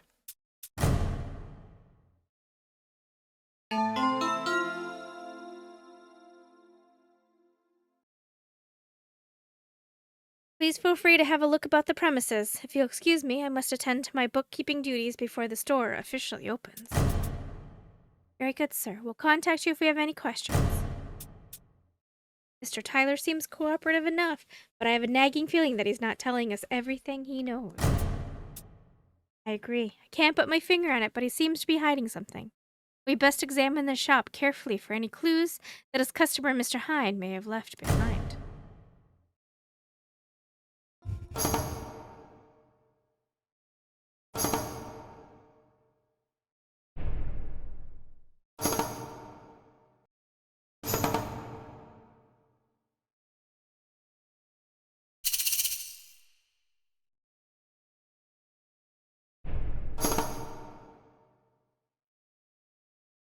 Because the game has an unusual size to it, it actually, sometimes when I click an item, it thinks that I'm not clicking on it.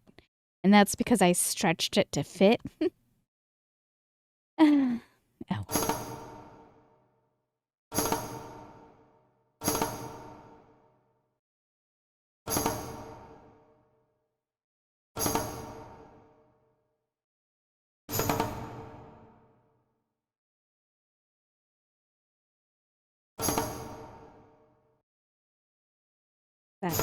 Yep, those were candies. I thought that was a knife, but it was the only thing I could see that resembled a screwdriver, so I went with it. Button. Classic button or snap button? Classic button.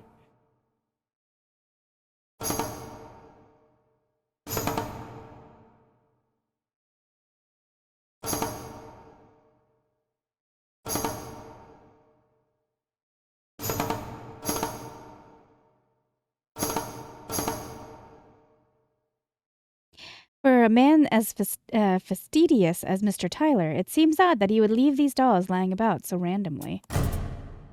Yes, I would assume there is more a proper place for these ballerinas.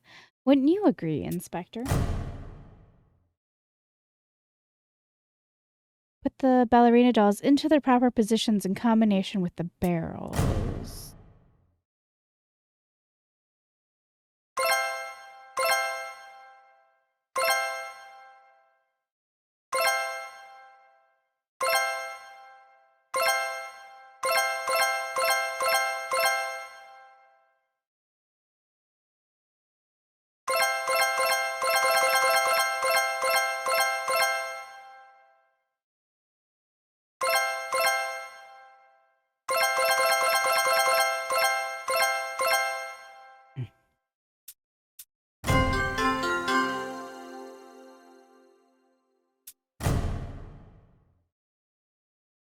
A hidden key. And I can guess where it fits, Mr. Tyler's basement. While this is a fine establishment of toys, we've not yet seen the workshop where he manufactures treasures. The basement workshop of James Taylor Toys and Puppets. The stairs wound down to a stone archway. Mr. Tyler's basement workshop was directly on the other side. The walls and floor of the basement were constructed of stone blocks. The room itself was fairly large in size, accommodating the toy maker's tools of the trade on several workbenches. A wood-burning stove that served to heat the building stood in one corner. A large bundle of firewood was neatly stacked next to it. The center wall adjacent to the archway was occupied by a desk, and appeared to be where Mr. Tyler performed his most intricate tasks. such as assembling the gears to music boxes or placing strings on puppets. Alongside the desk was a fancy bookcase populated with tomes that contained blueprints for various types of toys.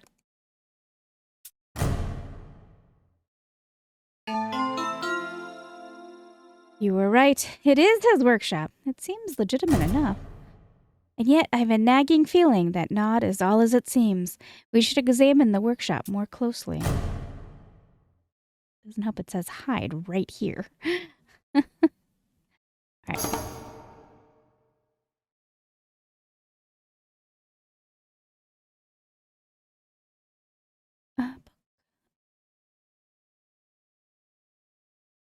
I mean, we have books here.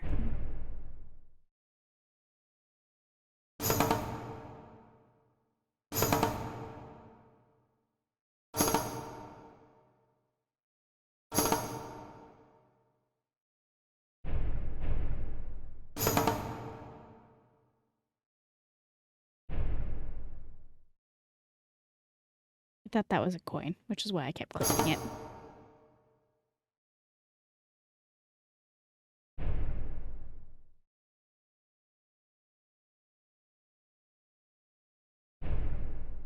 Nope. All right.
Oh.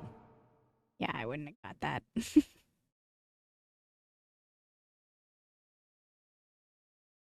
Is this not considered a bird?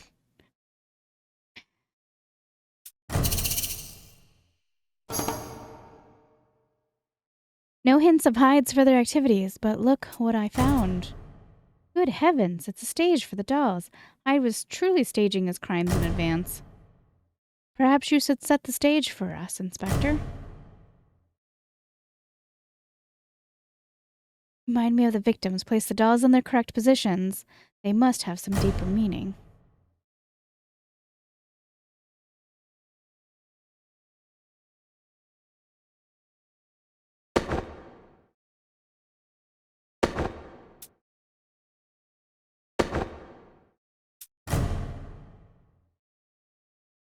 Very good, Inspector. It appears that our 3 victims are intended for the cemetery, but who are the identities of the mannequins that are anticipated for this wedding carriage? I think it's time we spoke again with Mr. Tyler. I heard voices down here and... Oh, I see you found the doll stage. It's time you told us all that you know, Mr. Tyler. 2 lives may very well depend on it. I'm so sorry. After I started reading about the murders in the papers and I began making the connections of their identities to the mannequins, I just got so very frightened. Hyde threatened me harm if I told anyone. You'll be under the protection of Scotland Yard, Mr. Tyler. Tell us. At first, his request for the mannequin seemed innocent enough, but then he asked me to create this doll stage, which I began to suspect was something more sinister than a theater to conduct plays. So I hid it from him after I built it. I told him I was waiting on special materials that I had ordered from Paris and Amsterdam. He became enraged and threatened to kill me if I did not finish the doll stage by the month's end. That was 2 weeks ago, before he began his killing spree. Well, It seems fairly clear that there are two intended victims. We must determine who they are. Dr. Jekyll's butler Poole mentioned he had seen Mr. Hyde skulking about the streets near the Jekyll estate. I think it's time we expanded our investigation. Perhaps we'll find some helpful clues in that vicinity. The London sewers. The sewer passageway glowed with the light thrown from several portable oil lamps, casting long shadows that flickered like ghosts dancing on its curved walls. The sound of gentle splashing echoed throughout the chamber as the investigative team sloshed knee-deep through the murky liquid that lazily oozed down its maze of interconnected tunnels. The inspector looked back longingly at the sewer entrance, some meters behind them. Even with scented clothes draped across the noses and mouths, the investigators were overwhelmed by the sewer's stench. After leaving the toy shop, the investigative team had returned briefly to Scotland Yard to don hip boots and gloves as well as the masks they now wore. Then they had rendezvoused with the manservant Poole at the sewer entrance near the Jekyll estate. He now was leading them on their tour of the brick tunnels that channeled the underground river of sewage that ran beneath London, emptying downstream into the River Thames.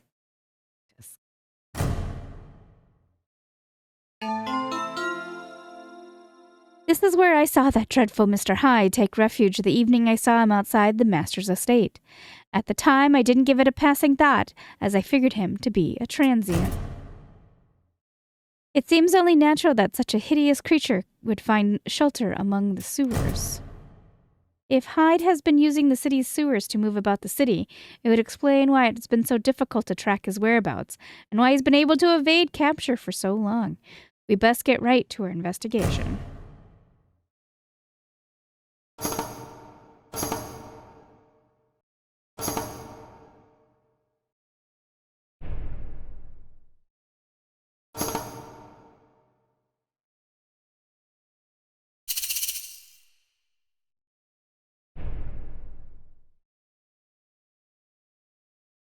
I saw the fish bones a second ago, and now, okay, there they are.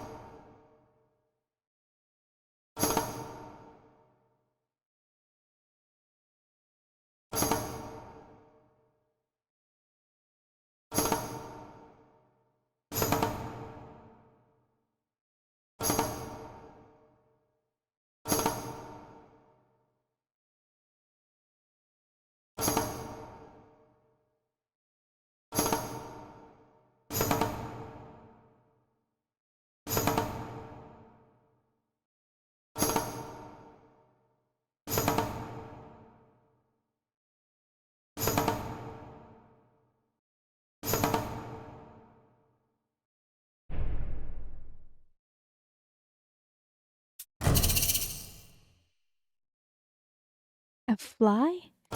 That's a bow tie. I recognize that walking stick. My master told me it was lost months ago. Is that so? Apparently Mr. Hyde has stolen from Dr. Jekyll more than once. Let's see if we can confirm these fingerprints are those of our elusive quarry.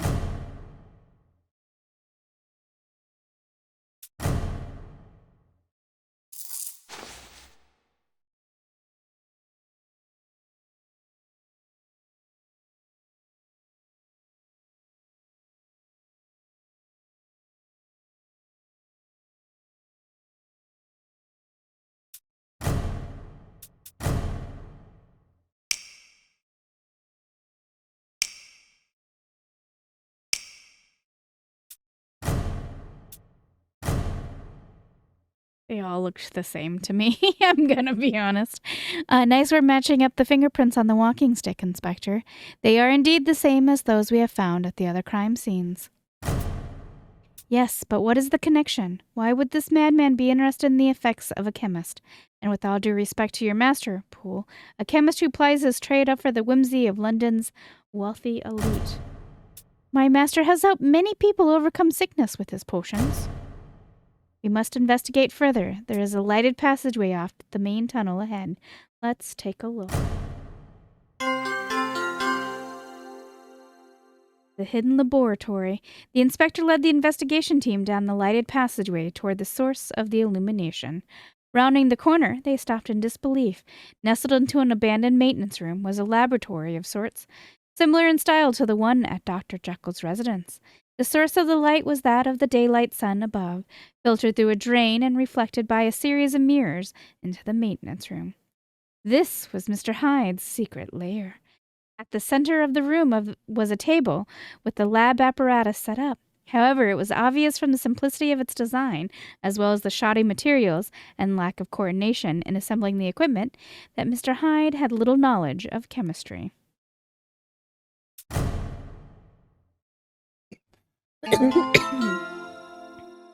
This looks to be a makeshift laboratory of sorts. It's almost as if Mr. Hyde were trying to recreate the one on Dr. Jekyll's estate. Agreed. But it's as though an uneducated child was making the attempt. There's no order here. Obviously, Mr. Hyde has been observing your master, but unable to understand what his methods are. Perhaps if we were able to assemble these devices properly, it would give us a better sense of what this madman is up to.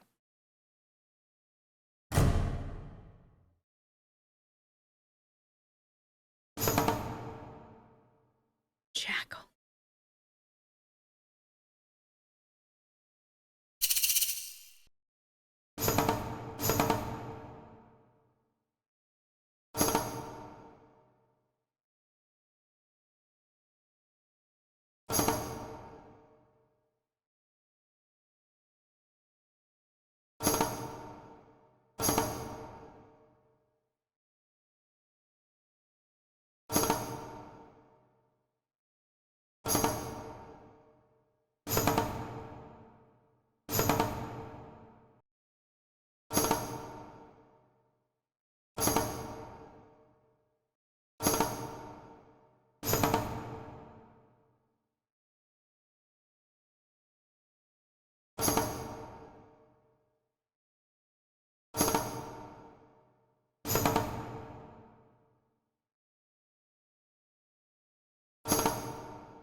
Oh, even with the hint, I almost didn't see it.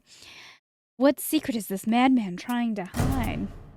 We haven't found any items of evidence so far. We must search more carefully.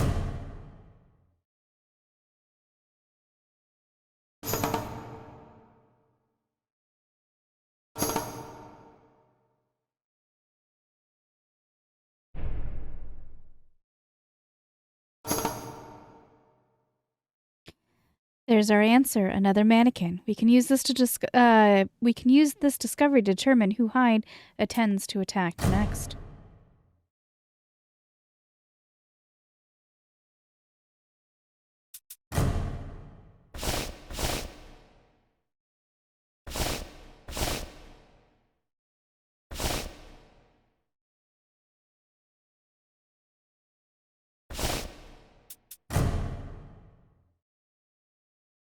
Oh my word, I recognize who this doll represents. It's sweet Lucy, the master's beloved. We must get word to her at once. Why would this madman be interested in harming Lucy? Possibly revenge against my master? Much as it pains me to suggest this, it would seem to point to the involvement of your friend, Mr. Eanfeld. Yes, I've long known of Eanfeld's unrequited feelings towards Lucy. Perhaps he is using Hyde in some manner to strike out against Dr. Jekyll. Well, it is best not to jump to any conclusions without the evidence to support it. We can test our theories later. For now, let's proceed with all haste to protect the miss. The garden. Upon their arrival at the Carew estate in Upper Kensington, the investigative team had been ushered by the servant staff to the meticulously landscaped backyard and one of its main focal points, a trellised gazebo. The gazebo was the typical sort one found at a sprawling estate in the English countryside, multi-sided, open-aired, with a shingled roof to guard its occupants from both sun and rain. Unfortunately, its design did not offer protection from other elements, such as serial killers, the inspector observed. The body of an older woman lay sprawled lifeless on the gazebo deck. She was dressed in a servant's uniform, her hair pulled back severely into a tight bun.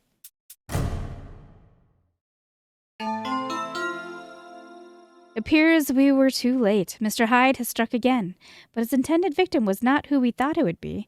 The corpse is that of Mrs. Peabody, a maid here at the estate. Perhaps perhaps she was an unfortunate victim of circumstance. She may have simply discovered Mr. Hyde wandering the estate and confronted him. She could have been silent so that Hyde could evade our detection. Oh, God, Mrs. Peabody. She has served my family for years. She was like a second mother to me. She didn't deserve this kind of end. There, there, my sweet love.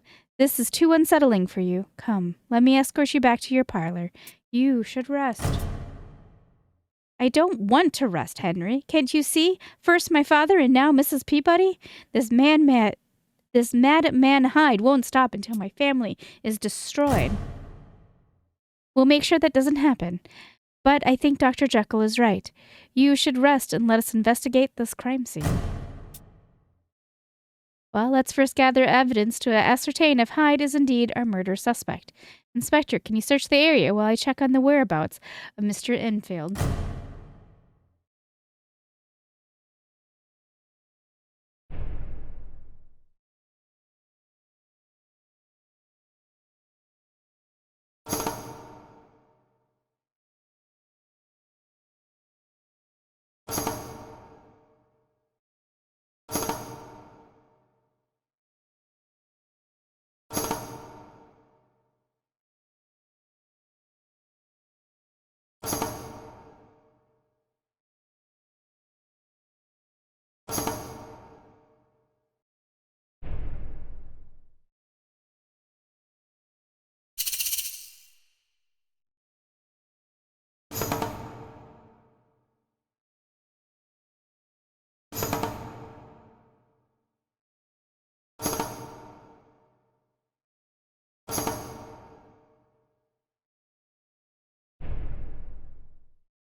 Wrong kind of bat.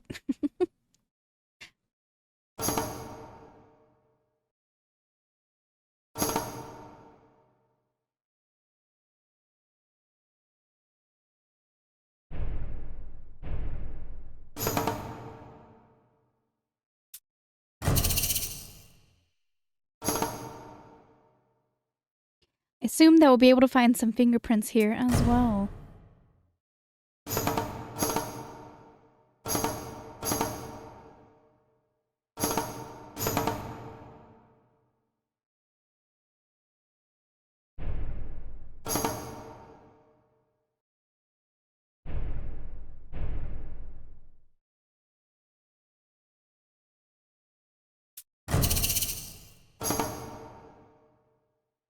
Good work, Inspector. You discovered a number of fingerprints. Let's analyze them and see what we find.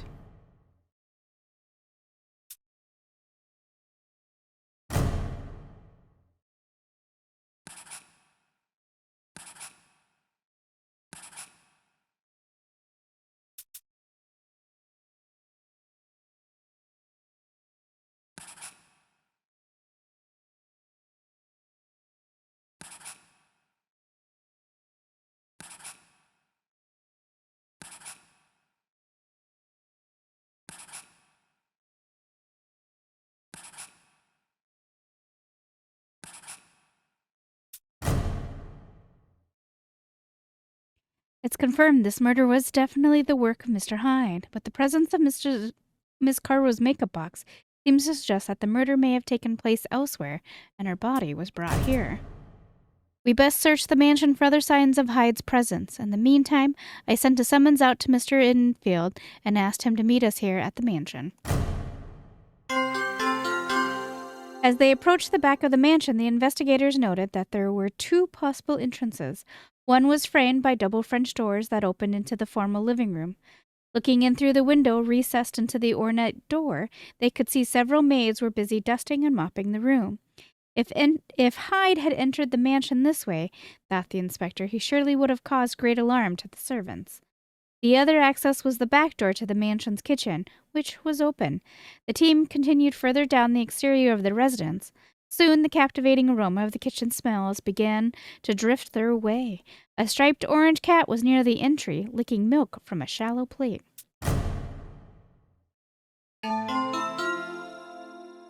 The easiest access to the mansion for an intruder would be through the kitchen, I would think. Let's question the cook. I'm Jarvis. What can I help you with, gentlemen? Jeez, what a lovely image. Have you seen this man lurking about the premises? Lurking about? I wouldn't call it that. I did see this man earlier this afternoon, but he said he was the new gardener, working for Miss Lucy. She has been so benevolent. I assumed he was another of her charity cases. The man was hideous. I didn't want to talk extensively with him. Now that I think about it, I am missing a roasted chicken. I think he may have stolen it to satisfy his appetite. His appetites extend beyond satiating his hunger. He has murder on his mind. And if he still lies in wait, Miss Carew is in danger. Let's see if he left any clues behind during his pass through the kitchen. I got a rabbit.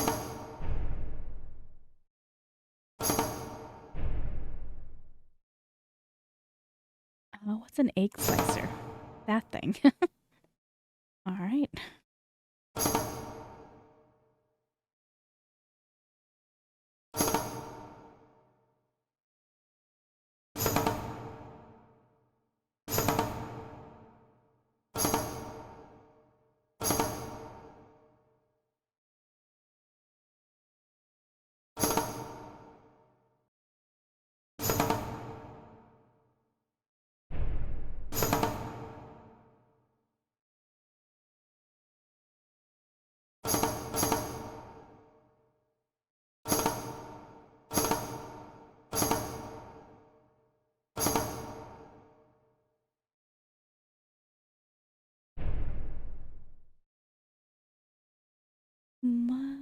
Oh. And it appears Mr. Hyde was perusing the kitchen utensils. Was he looking for a weapon? Let's see if we can match up the utensils with what is in the inventory. If anything is missing, it would point toward the murder weapon.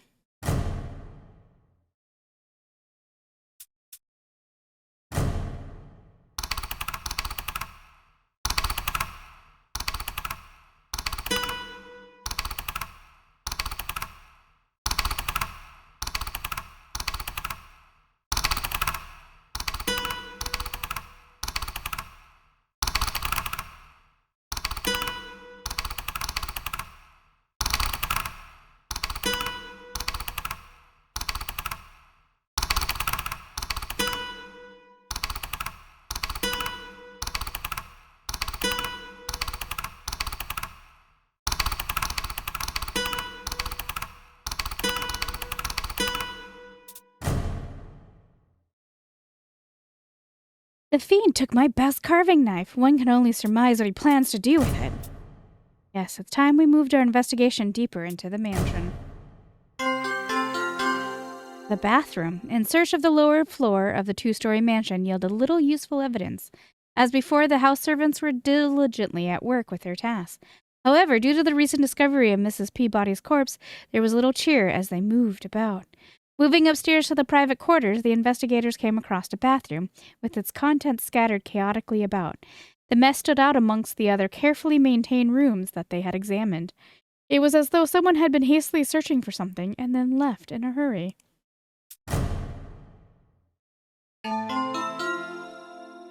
We are still awaiting the arrival of Mr. Ainfield, but judging by the disarray in this bathroom, I would say that Mr. Hyde has passed this way. But how could he pass the mansion undetected? It's one thing to pass for the gardener, but surely the rest of the house staff would have noticed something was amiss. Ah, there you gentlemen are. My Lucy claims to have left her handbag and mirrors among other things in the restroom, and sent me to look for it. But I trouble you for some assistance. Certainly, Doctor.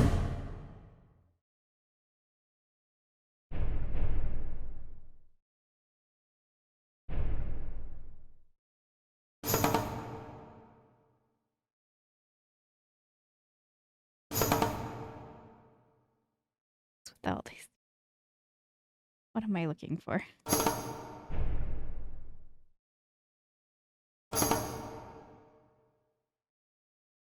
I got chocolate right here. Do you want chocolate?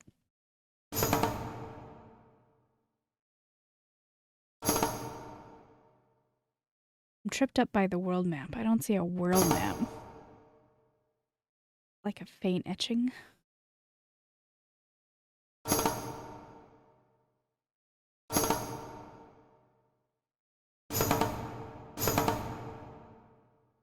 That was a comb.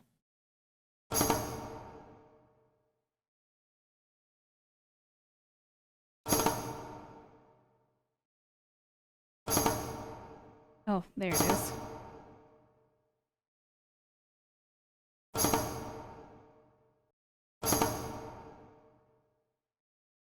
Look at the creepy hand.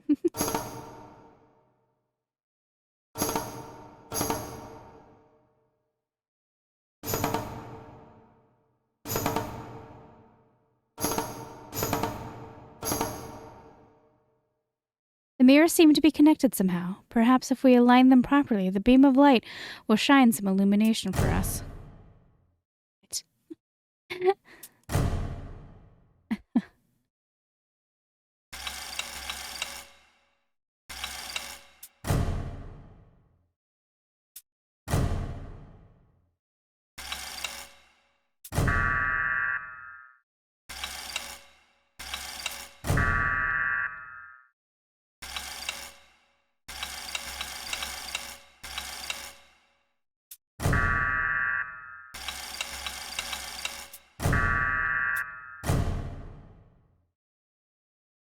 The beam of light seems to call attention to your medical bag, Dr. Jekyll. Nonsense. I merely set this bag down when I arrived to search for the hand purse. Now I must thank you for your help and return it to Lucy. What is the hand? The mirror, so they have the medical bag? What? He seemed quite concerned about his bag. Well, it does contain the tools of his profession, after all. Yes, but profession, is it? You're not suggesting Dr. Jekyll is involved in some way, are you? I don't know what to think anymore, Constable, but I think we should visit Miss Coru just to be on the safe side. Lucy's bedroom. Lucy Coru's private quarters were situated at the far end of the hallway in the east wing of the manor. It was the opposite several guest rooms that were currently unoccupied. The inspector noted that Lucy was now the sole inhabitant of the mansion. Aside from the house staff, there were no other members of her family in residence. Her quarters were both parlor and bedroom, large and spacious, well lit by expansive windows that allowed the sunlight to stream in. It was tastefully decorated with tailored curtains and a matching bedspread, reflecting a young woman's style. The inspector allowed a smile to briefly cross his lips when he noticed the child's stuffed animal, a well-worn bear propped up with the pillows on her bed. Lucy might be engaged to be married, ready to begin her adult years, but she was not that far removed from her childhood. The room itself had not been well maintained of late. It was in need of a good cleaning by the servants. The inspector imagined that, given the recent tragic events, tidiness was not the foremost thing on the young woman's mind. Lucy was resting on a nearby davenport with a folded wet cloth draped across her forehead. She opened her eyes as the investigators approached. Curiously, the inspector observed, Dr. Jekyll was nowhere to be seen. Miss Coru, where is your fiancé? Henry received an urgent summons to return to his estate, something about needing to create a fresh batch of potions for one of his loyal customers. Do you mind if we examine your bedroom? It might help us determine if that madman Hyde has been here. Of course, I apologize for the mess. I'm afraid I've been so preoccupied of late that I haven't been keeping very good track of my personal effects. That's perfectly understandable, Miss. Inspector, would you like to lead this investigation?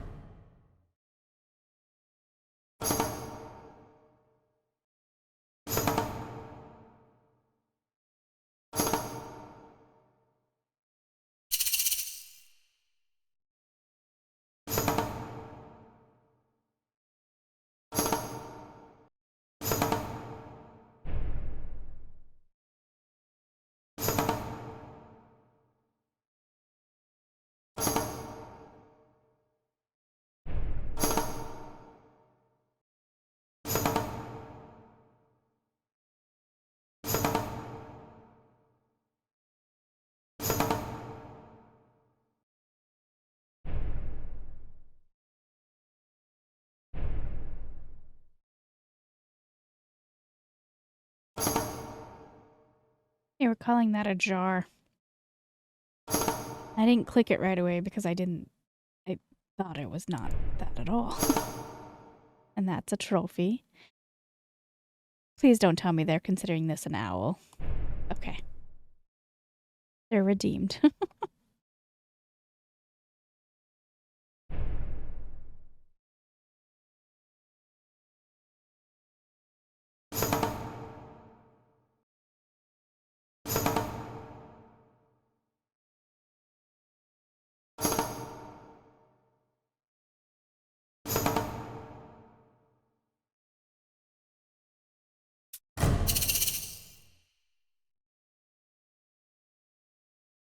Oh, I definitely would have needed a hint to see that. I don't think I would have got that.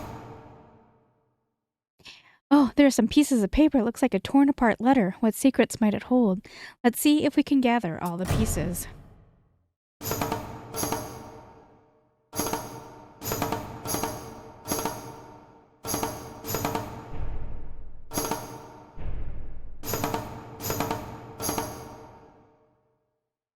Gentlemen, that letter is just trash. I meant to throw it away. It's nothing to concern yourselves with. Why not let us be the judge of that, miss? It should be a simple matter to reassemble the pieces of the letter.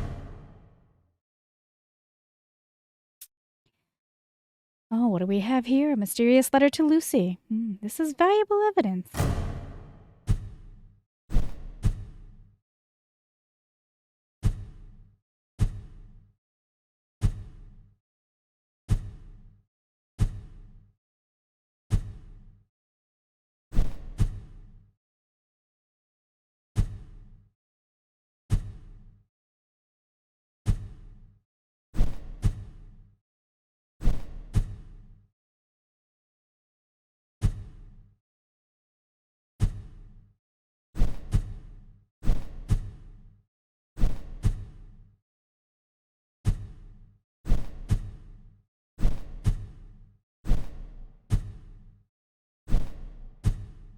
Dear Lucy, we've been friends for so long now. There has been laughter and tears between us.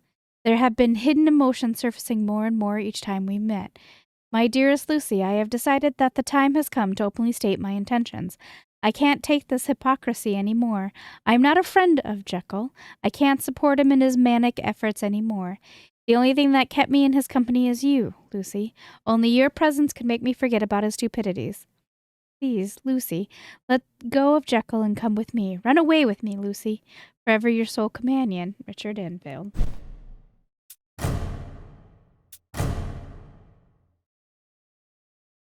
It appears from this letter, Miss Carew, that there is more to your relationship with Mr. Enfield than either of you have let on. It's true, admit it. I love Lucy, and I want to run away with her. Enfield, you finally received our summons. Yes, I came as soon as I could. Mr. Enfield, you are my friend, but I must say this letter points a damning finger at you. What is your relationship with Mr. Hyde? My relationship? I don't know what you suspect of me, Doctor, but I assure you my motives are only in the best interest of Lucy. But Sir Carew would not allow his daughter to marry a commoner such as you. Instead, he gave his blessings to Dr. Jekyll.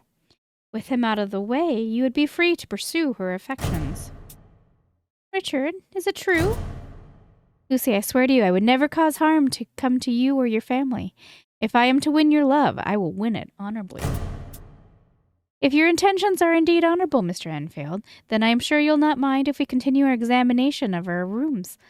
We have yet to search her parlor.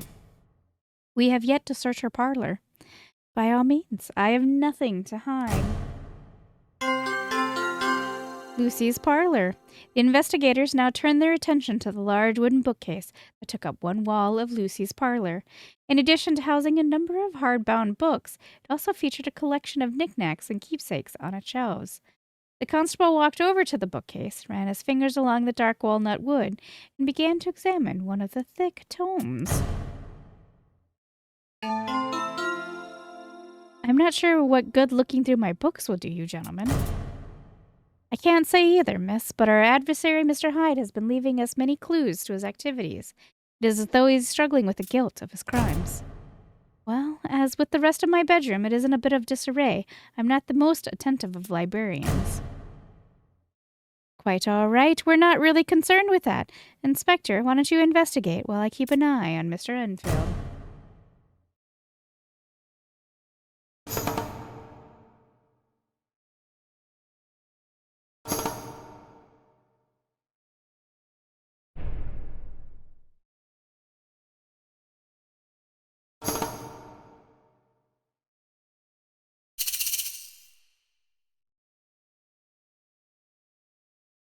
I saw the violin. Okay. I saw it, then I lost it for a second there. Look, we've got... We're gonna have to find these clothes. A button. Oh. That's fine.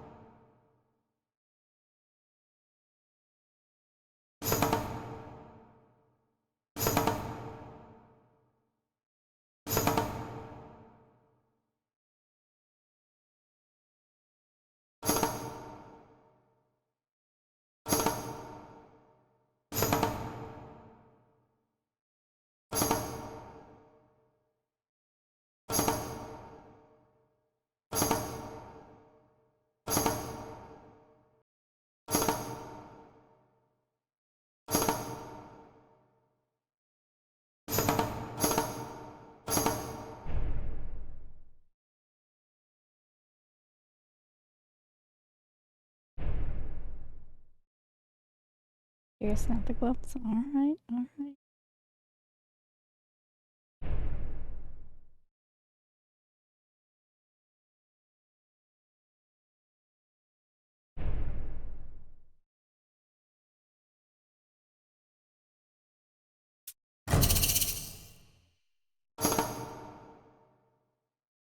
A final mannequin here. How would Mr. Hyde have such easy access to the mansion?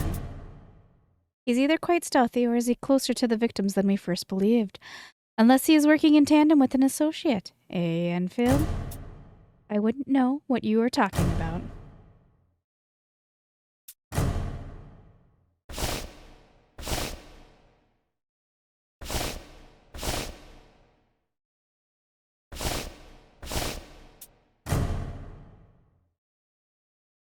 My word, it's a doppelganger from Mr. Jekyll. Good God, Enfield. What would have that monster murder... Good God, Enfield. You would have had that monster murder your rival? Oh, Richard, how could you? No, you made a terrible mistake. I wouldn't. I'm afraid we must take you into custody, Mr. Enfield. We want you on our side at all times. Now we must be off to Dr. Jekyll's estate to warn him of Mr. Hyde's imminent attack. Dr. Jekyll's townhouse. The carriage ride from the manor to the Chelsea district has been quiet and uneventful, yet not without tension. Lucy and Mr. Enfield had sat across from each other, the young woman staring out at London streets, while the lawyer waited in vain for her to make eye contact. The inspector and Dr. Faulds busied themselves with updating their notepads and examining the photographs of Mr. Hyde yet again. Constable Stevenson rode on the outside of the carriage, as was required of a uniformed policeman. When the driver pulled to a stop in front of the Jekyll estate, it was with much relief that the inspector threw open the door and hopped to the ground, followed quickly by the other passengers. Lucy was the first to rush to the front entrance of the townhouse. She pulled on the big knocker mounted on the door, but despite her insistent pounding, no one came to answer. I don't understand. We knocked repeatedly. Poole should have let us in by now. Where can he be? If Hyde has arrived before us, the butler might not be answering the door because perhaps he cannot. Oh dear, not Poole, too. Let's not be hasty. There is no evidence yet of any foul play. Let's look about. Perhaps the good doctor leaves a key outside the premises for such occasions, as he finds himself locked out.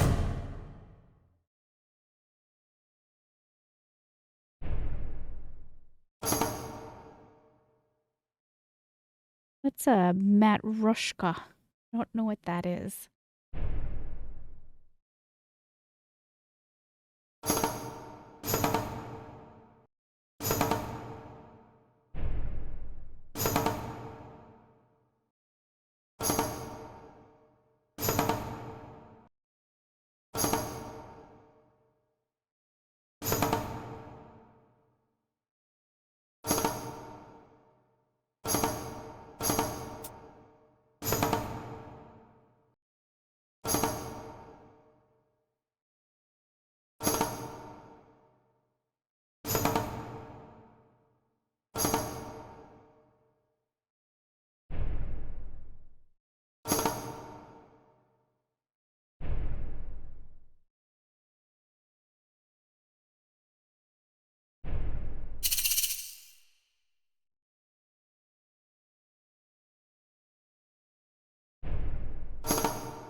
Ah, good work. You found a key. Let's use it to gain entrance to the manor.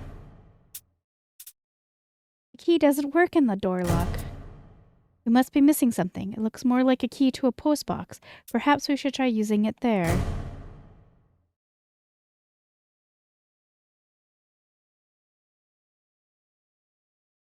Interesting, another letter torn to pieces. Let's see what the secret it hides. Inspector, please go ahead and reassemble the letter.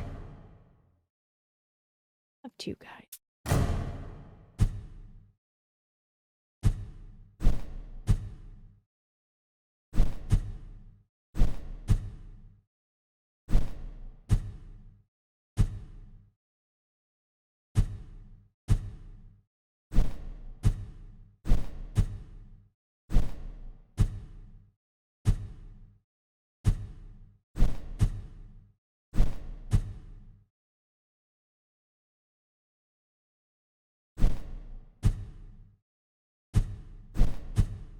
Dear Dr. Jekyll, thank you for your interest in my work with the black flower. I would be happy to show you my research, but I must warn you of the dangers that using it in your potions can have on the human mind.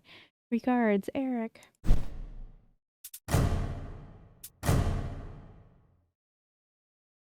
That's odd. Eric seems to have been corresponding with Dr. Jekyll. What is the connection?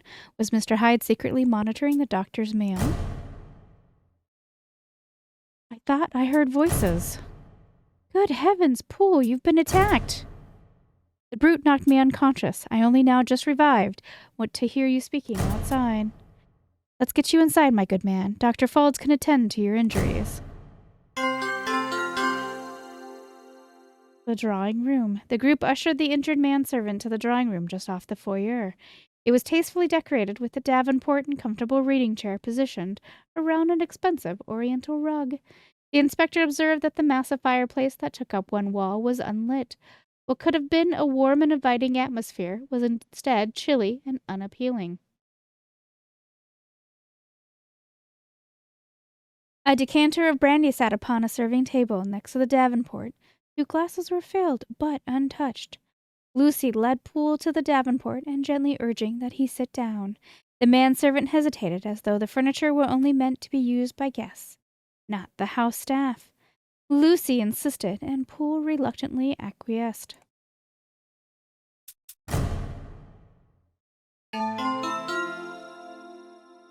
Miss, can you assist Dr. Faulds with Poole? We need to find Dr. Jekyll at once. If Mr. Hyde is on the grounds, the doctor is in grave danger. Yes, of course. Very good, then. I'll take Mr. Enfield with me, where I can keep a sharp eye on him. Inspector, why don't you stay here and examine this crime scene? You can also protect everyone with your revolver, should Mr. Hyde return.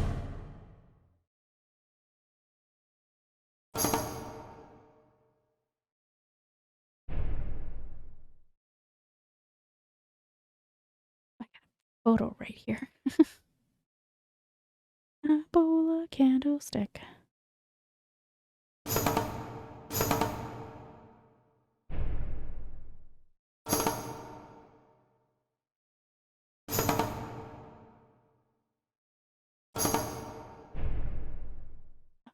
Kraken.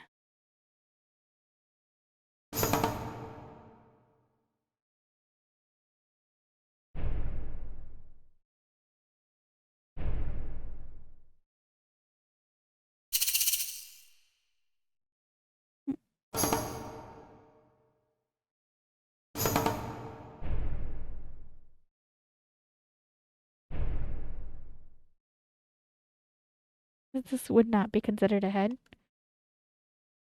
A head.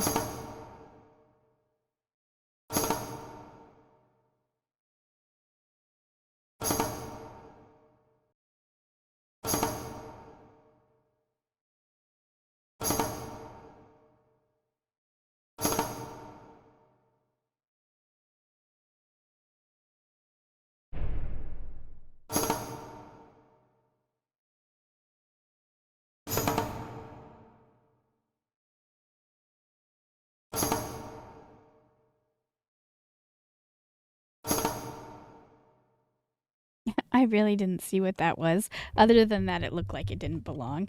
But apparently it was a fist.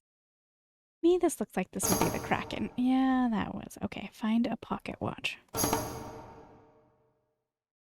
Oh, you found the master's pocket watch. He'll be so pleased. I thought he said it had been stolen by Mr. Hyde.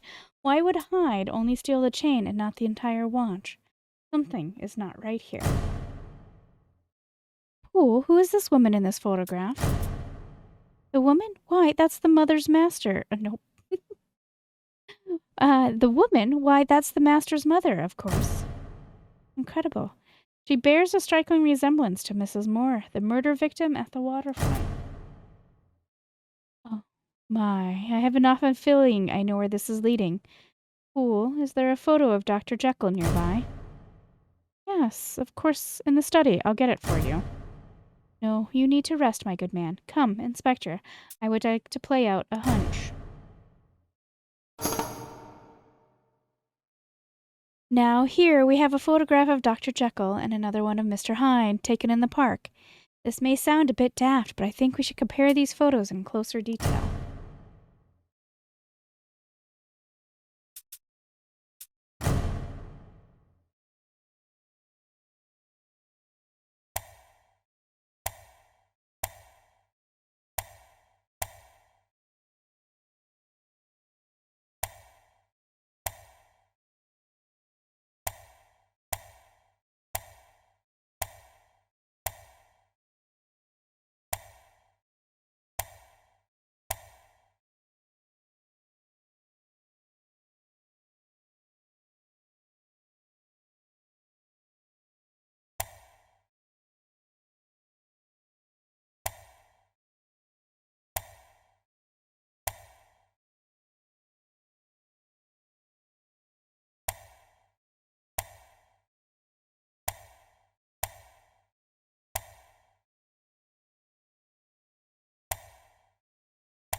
Congratulations!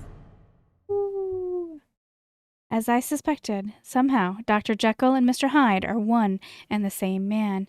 If this is true, then Mr. Enfield is innocent in all this. We must find the constable and make him aware of this incredible turn of events.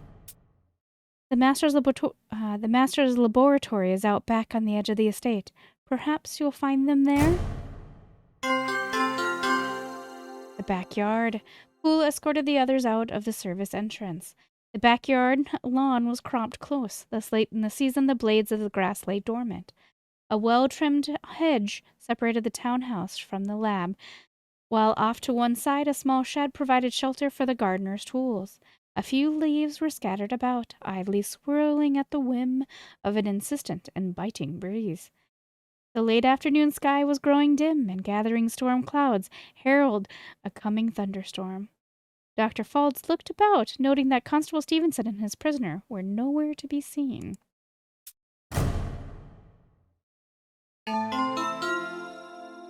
The constable is not here. He must be searching around the back. Why don't we search his premises for clues while we wait for his return?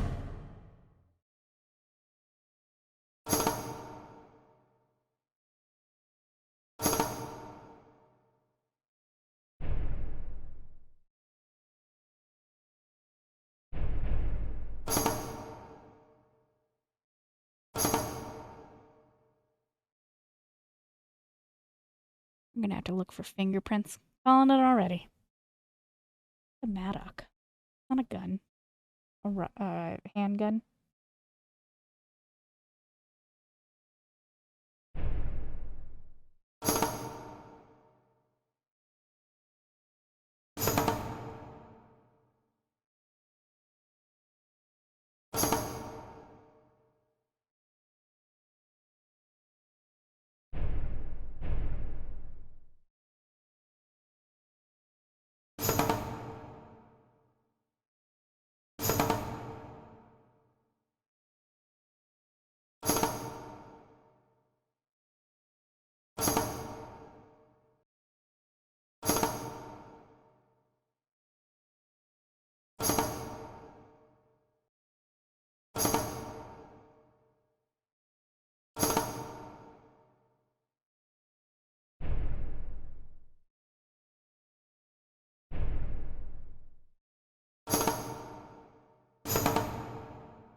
They were calling that a fireplace? I guess. And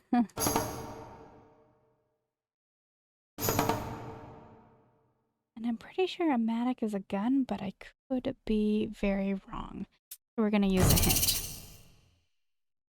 Oh, yeah, I was definitely wrong.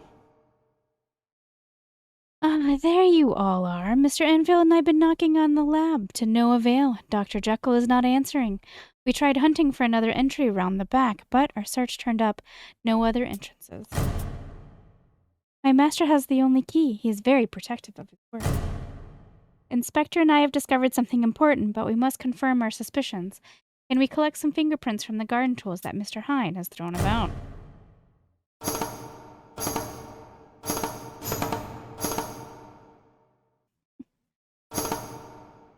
Two more.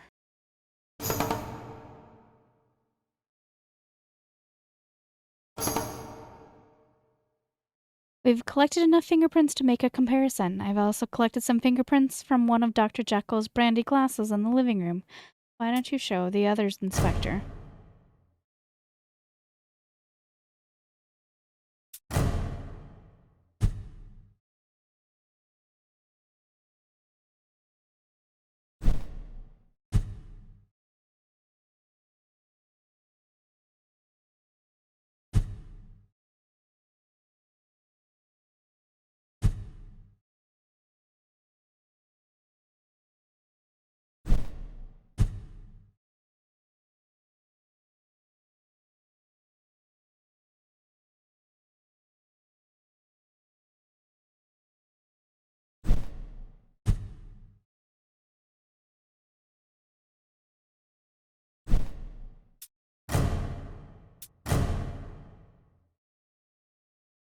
It can't be. Jekyll's fingerprints exactly match those of that madman Hyde.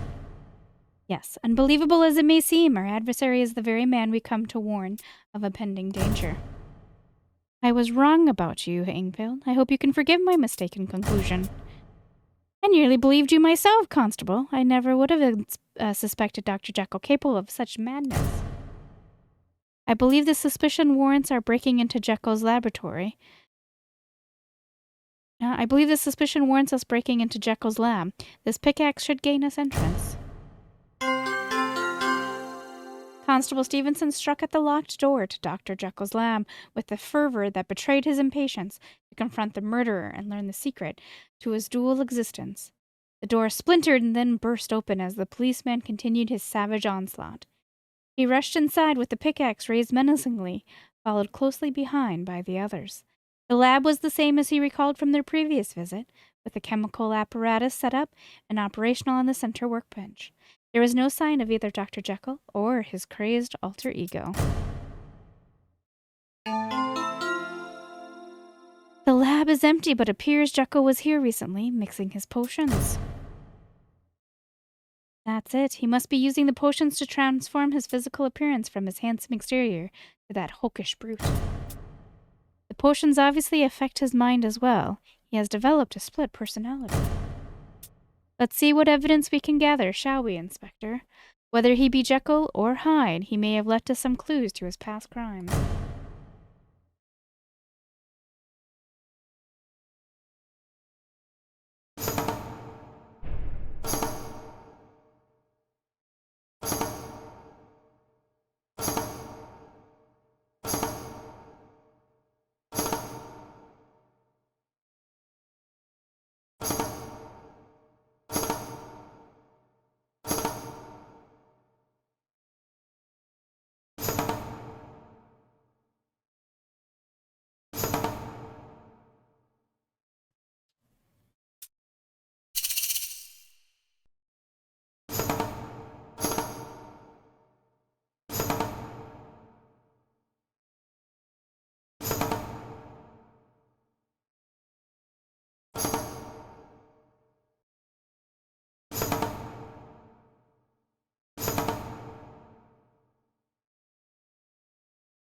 hand fan and a hand. Oh, I saw the hand fan.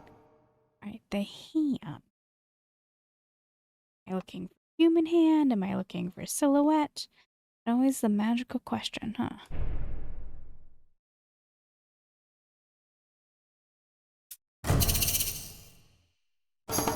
Silhouette.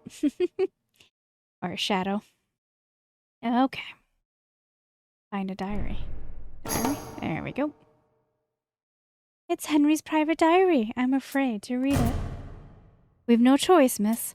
It may very well hold the key to this mystery. And anyway, there are just a few pages left, as though someone has ripped out most of the pages in rage.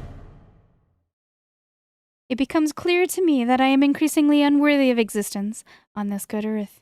I suppose the signs have been there for quite some time, but I've refused to see them. My father must have been ashamed of me from the very beginning. A nameless drunken sailor who shared a lust-filled tryst with my mother. He was never interested in a familial relationship with the product of that brief union. He never even bothered to attend my birth or acknowledge me in any way. My mother, curse her poor judgment in suitors, scarcely accepted me as well. Even though I chose the respectable path of a scientist and physician, she was always critical of my interest in the study of pharmaceuticals. Perhaps she may have been justified in her lack of pride in me. While my potions are enjoyed among the elite of London, I began to question my own worth as a scientist. I suspect that the euphoric effects of my potion are only a temporary consequence of a larger long-term mental instability. I find myself having to infuse larger doses of them to maintain my sanity. And now Lucy, the one good thing in my life, begins to draw away. I suspect her feelings for me have changed. She seems to be turning her attentions to that fawning lawyer, Mr. Enfield. I fear the time of Henry Jekyll must come to an end. Henry Jekyll is a fool and a fraud. His only good is to create the potions that sustain my survival. He can't even maintain secrecy. Lucy's bumbling father was able to deduce my secret, and now he tries to expose me. He will do so at his own peril. Tonight I will take care of him. He's arranged for a meeting with me in Soho.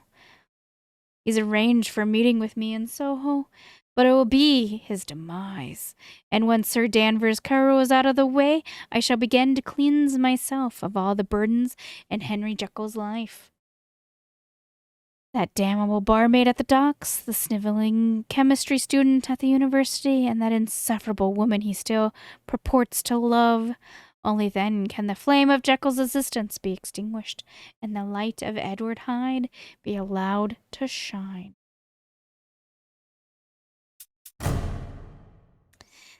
Oh, dear Henry, then it's true. He is responsible for all the murders. Yes, first your father, because he had discovered Hyde's true identity. That's what he was trying to tell you in the note he was writing. And the student Eric was marked because he must have deduced that Jekyll was using the black flower in his potions. But I don't understand where Mrs. Moore fits into this puzzle. I believe I can provide the missing piece. You see, it's long been thought that the master's mother died years ago. The truth is, he cast her out. He couldn't stand the thought that his father was a nameless sailor with whom she had an illicit affair.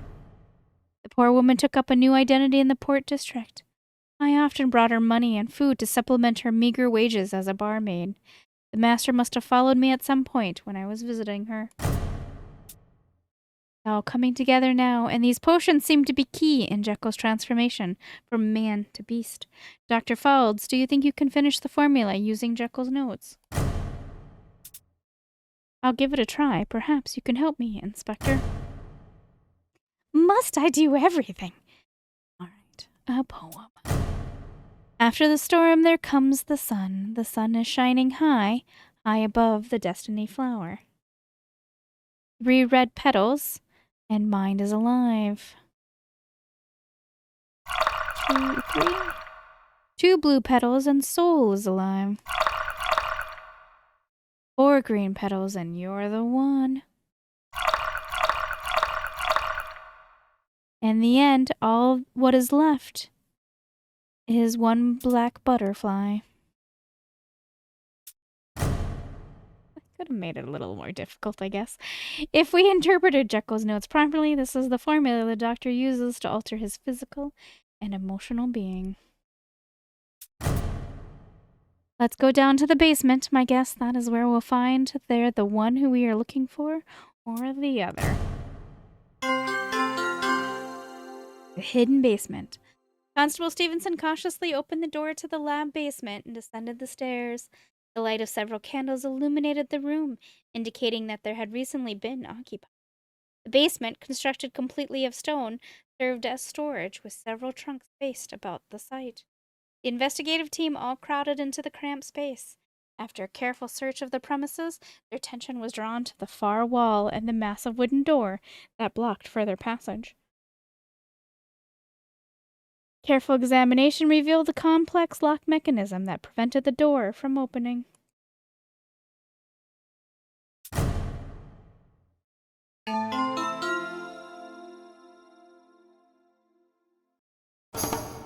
Complex door mechanism, safety pin held by a padlock.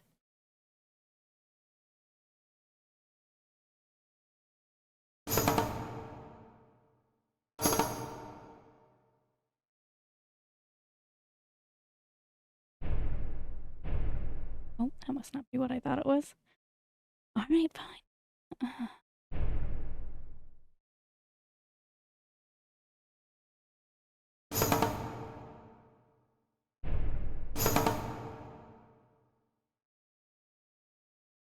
A trombone.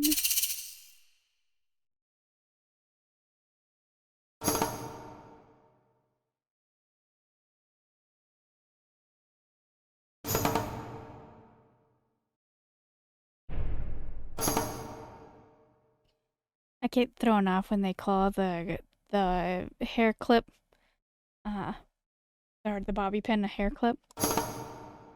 I always looking for more of an intricate hair clip than just the bobby pin. Saw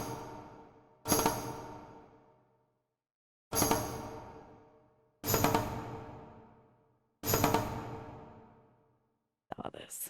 Did I see it? There, click it.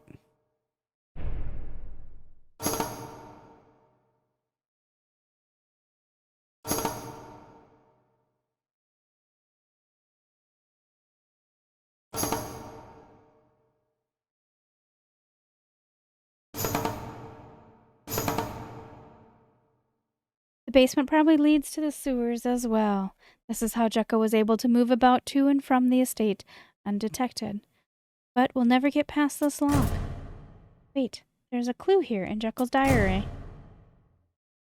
I fiddled with the mechanism of the basement door and then tightened the screws back. This way, even if some fool finds the door, it won't do him much good.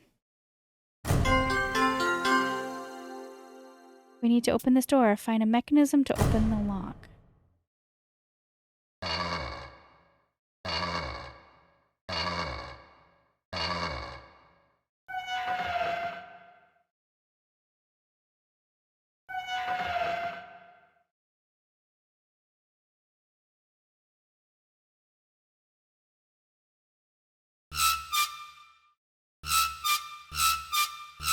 That is so awful. I hate it. Ugh.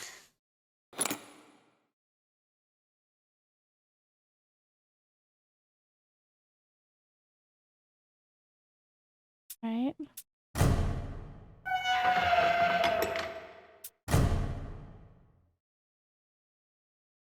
Leave me alone, or I shall kill you all. Henry, you can fight this. Calm your rage. Said it that way. Master, please, don't do this. Don't you fool see? Henry Jekyll is a shell, a pretender. There is always only Edward Hyde, and I will be denied no longer. You all know my secret, so you cannot be allowed to live.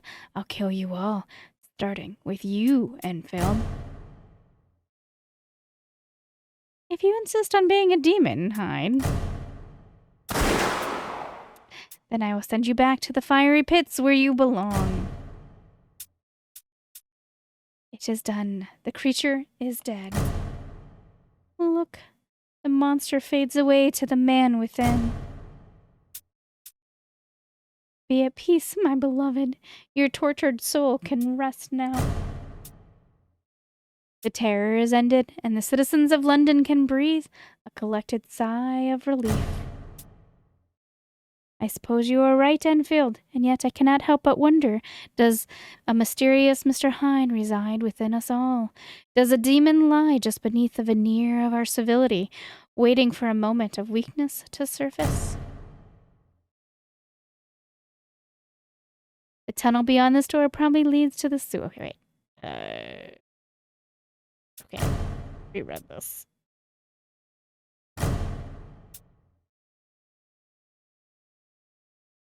And that is the end. The end. It was kind of dorkish, but I didn't mind it. It overstayed its welcome by about 30 minutes.